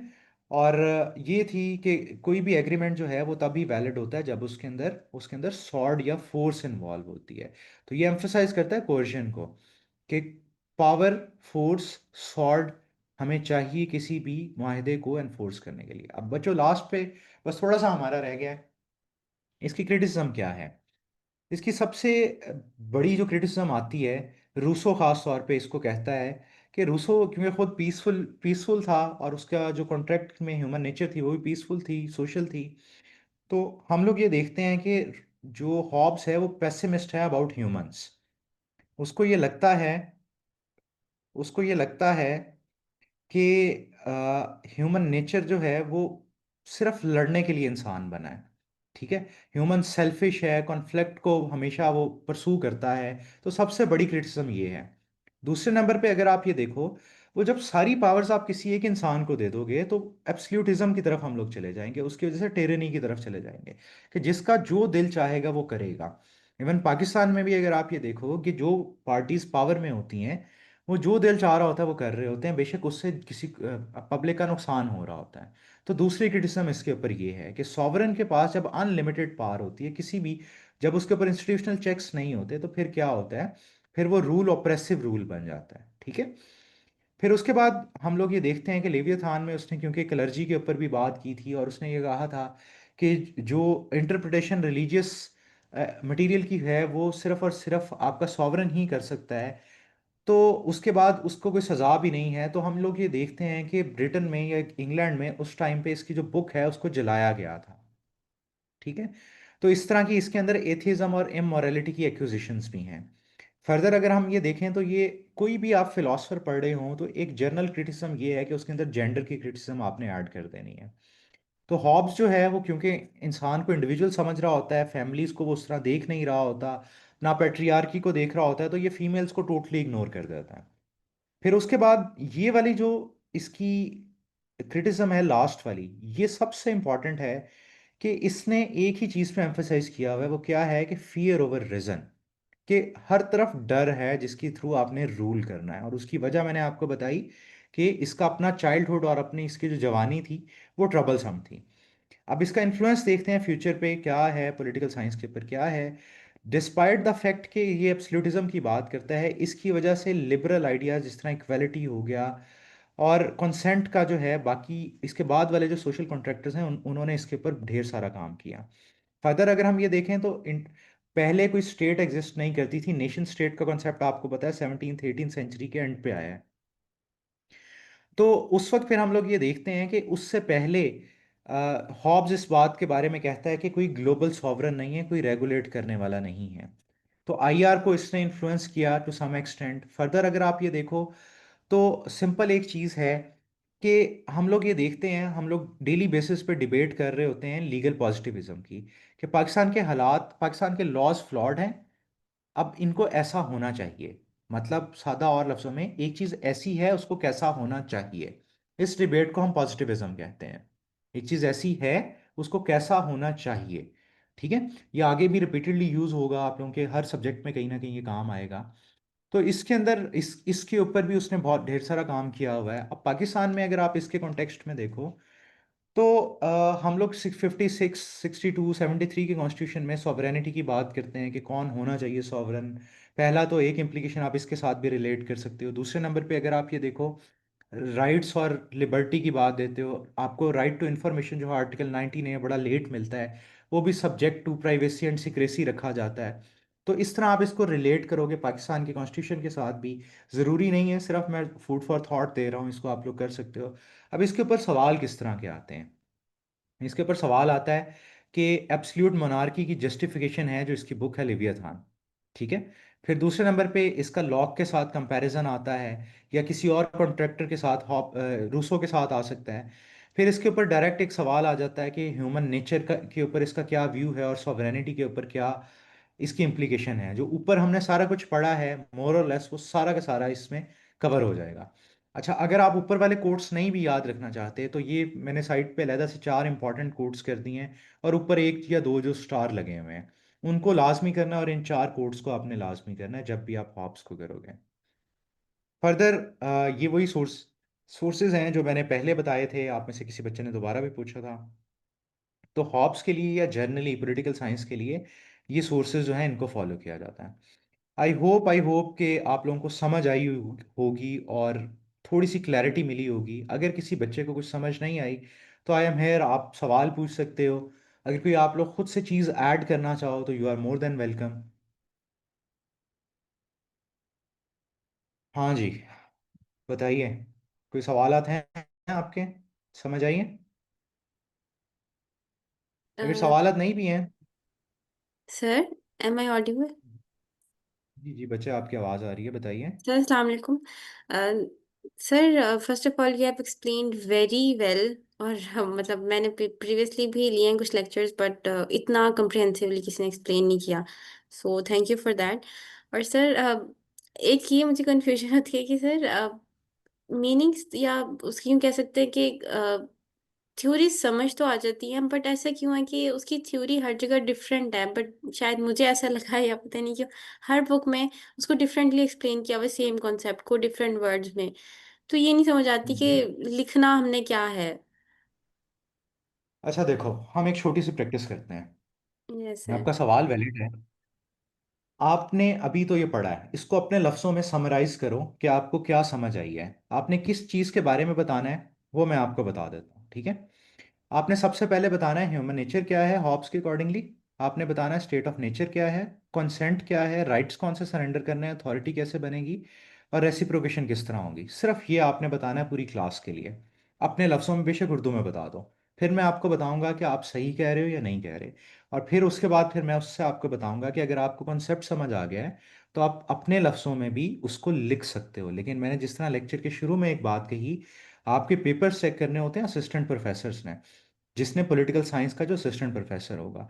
तो फिर होगा क्या कि अगर उसको जार्गन्स नजर आएंगे तो वो समझेगा कि ये पेपर बहुत अच्छा है, ठीक है। चलो, कोशिश करो, ह्यूमन नेचर क्या थी हॉब्स के अकॉर्डिंगली।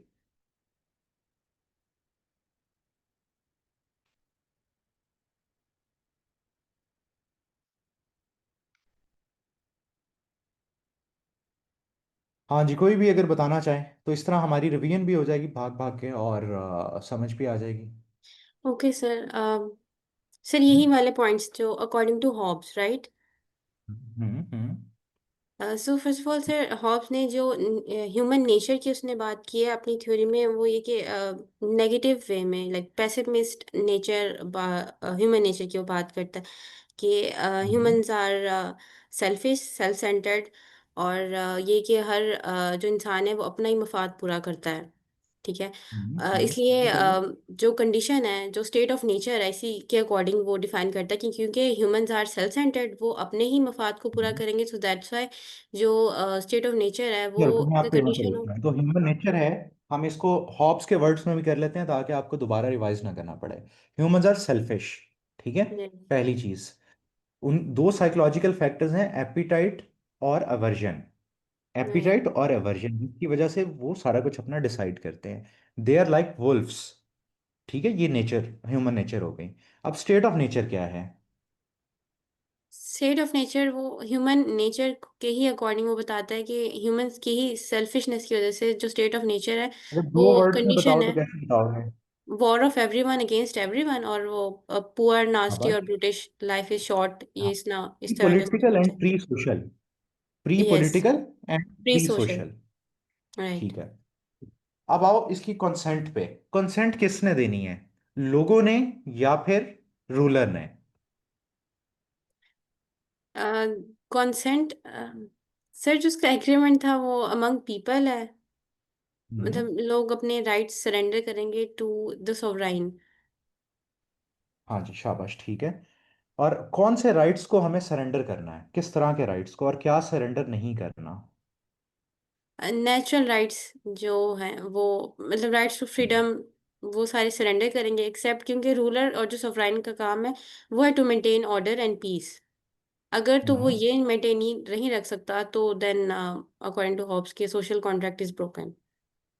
लिमिटेड राइट ऑफ हाँ चलो, सोवरेनिटी का भी वो थोड़ा बात सा और करता है। बेहतर इस तरह कर सकते हैं, आपको अपने सारे राइट्स को सरेंडर करना है except the right of self preservation, ठीक है। अपनी जान को बचाने के अलावा जितने राइट्स हैं उनको सरेंडर करना है। अच्छा जी, एस्टेब्लिशमेंट ऑफ अथॉरिटी किस तरह होगी, उससे रिलेटेड चीज़ें आपको याद होनी चाहिए कि वो सॉवरन जो होगा वो पार्टी नहीं होगा कॉन्ट्रैक्ट का, उसको एब्सोल्यूट पावर्स होंगी, लाइफ टाइम चलेगी। रेसिप्रोकल ऑब्लिगेशन में सिर्फ और सिर्फ ये बात करेगा कि वो जस्टिस को फॉलो करेगा, जस्ट होगा। और इस तरह हम देखो इन 5 पॉइंट के इर्द गिर्द अपना सारा का सारा कॉन्ट्रैक्ट रख लेते हैं। तो आई होप कि अब आपको समझ आई होगी। मैंने मेरे और आपके आपके दरमियान सिर्फ एक फ़र्क था, मेरे अल्फाज जो थे वो हॉब्स वाले थे, आपके जर्नल थे। तो अब आपको आइडिया हुआ है कि हमें किस तरह लिखना है अच्छा स्कोर लेने के लिए। यस सर, जार्गन्स का मेन चल। पार्ट। सर। तो आई होप आपको समझ आ गई होगी। बच्चे अपना नाम बताओ बोलने से पहले। सर सजीला बात कर रही हूँ। जी बच्चे पूछो। सर मैं भी थोड़ा सा बताऊं। सॉरी। सर मैं भी बताऊं थोड़ा सा। जी ज़रूर ज़रूर बताइए। सर मुझे जो कॉन्सेप्ट था ना, मुझे ये आया है कि वो मतलब मोनार्की को डेमोक्रेसी के ऊपर लाइक वो उसको तरजीह देता था। और उसको लगता था कि हम्म। सोसाइटी में दो किस्म के लोग होते हैं। एक वॉइस मैन होता है और एक जंगली टाइप सा इंसान होता है जो स्टेट ऑफ नेचर की वो बात करता है कि वो बहुत ज्यादा पुअर हम्म। नास्टी है और बहुत ज्यादा शॉर्ट है। हम्म। तो अगर वॉइस मैन होगा ना तो वो हमेशा पीस की बात करेगा। और फिर वो आगे से हम्म। स्टेट का कॉन्सेप्ट देता है और वो कहता है कि स्टेट हमें क्यों चाहिए।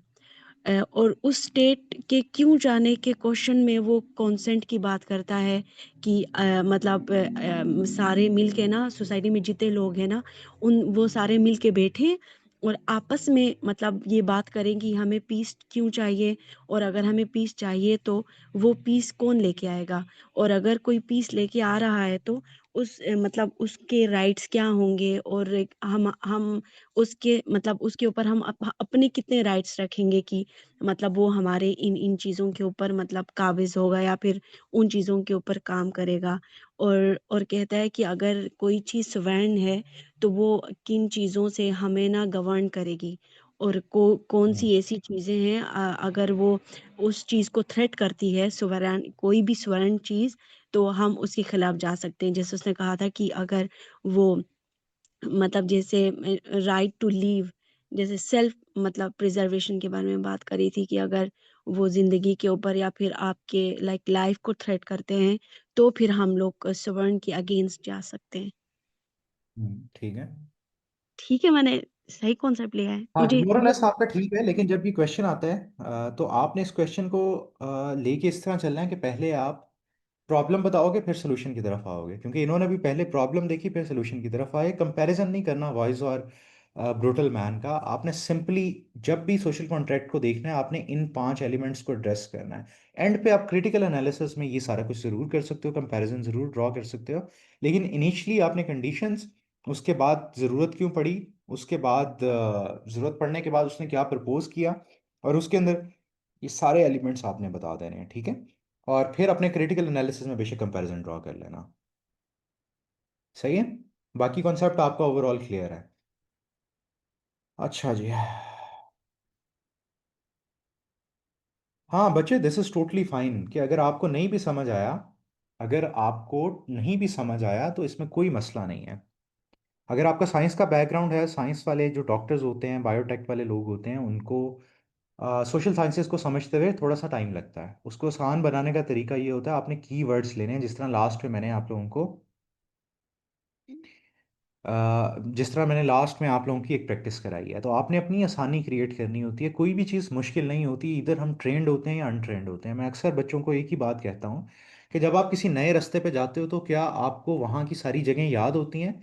बड़ा सीधा सा आंसर है नहीं, हमें तो ये भी नहीं पता होता आगे क्या आना है। फिर दूसरी दफ़ा जब आप उस रास्ते से गुजरते हो तो आपको फेंट सा आइडिया होता है यहाँ पे पेट्रोल पंप होगा, यहाँ पे कोई और चीज़ होगी।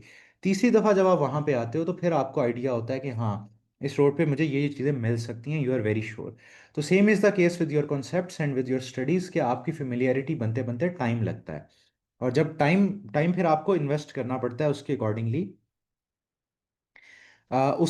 फिर जो है आप लोग अपनी एक्सपर्टीज़ को डेवलप भी करते हो। और अगर 27 की अटैम्प्ट है आपकी तो अभी तो आपके पास बहुत सारा वक्त है, आपके पास मोर और लेस 1 साल 3 महीने 2 महीने हैं, ठीक है। तो इसलिए परेशान बिल्कुल नहीं होना। यहाँ पे इस सेशन में पेस थोड़ा सा ज़्यादा होगा, आप सेल्फ पेस्ट कर लो, रिकॉर्डेड लेक्चर्स के साथ कर लो या बाद में सेशन ले लो, it's all up to you. कोई कंपल्जन नहीं है। आई होप कि मैंने आपका सवाल जो है उसको एड्रेस कर दिया होगा। हाँ जी बच्चों, कोई और सवाल है किसी का? कोई बात समझ ना आई हो? अगर समझ भी आ गया तो दो तीन बच्चे प्लीज़ कंफर्म कर दो, क्योंकि online teaching is a very difficult thing और आपको लगता है आप दीवारों के साथ ही बातें कर रहे हो। तो दो तीन बच्चे बस ये बता दो कि आप लोगों को समझ आ गई है, तो फिर हम लोग क्लास वाइंड अप कर देते हैं अपनी। चलें जी, अगर फिर सवाल नहीं है तो 1 मिनट में फिर हम लोग सिंपली क्लास को वाइंड अप कर देंगे। और इंशाल्लाह जो हमारी नेक्स्ट क्लास होगी that would be on Saturday, वो सेकंड ओरिएंटेशन होगी। और रेगुलर सेशन जो हमारा स्टार्ट होगा वो स्टार्ट होगा फ्रॉम मंडे। जो सेकंड ओरिएंटेशन में मैं बाकी दो सोशल कॉन्ट्रैक्टर्स पढ़ाऊंगा, लॉक और रूसो। और फिर हम लोग मंडे से जो है अपने टाइम टेबल के अकॉर्डिंगली जो है इसको फॉलो कर लेंगे, ठीक है।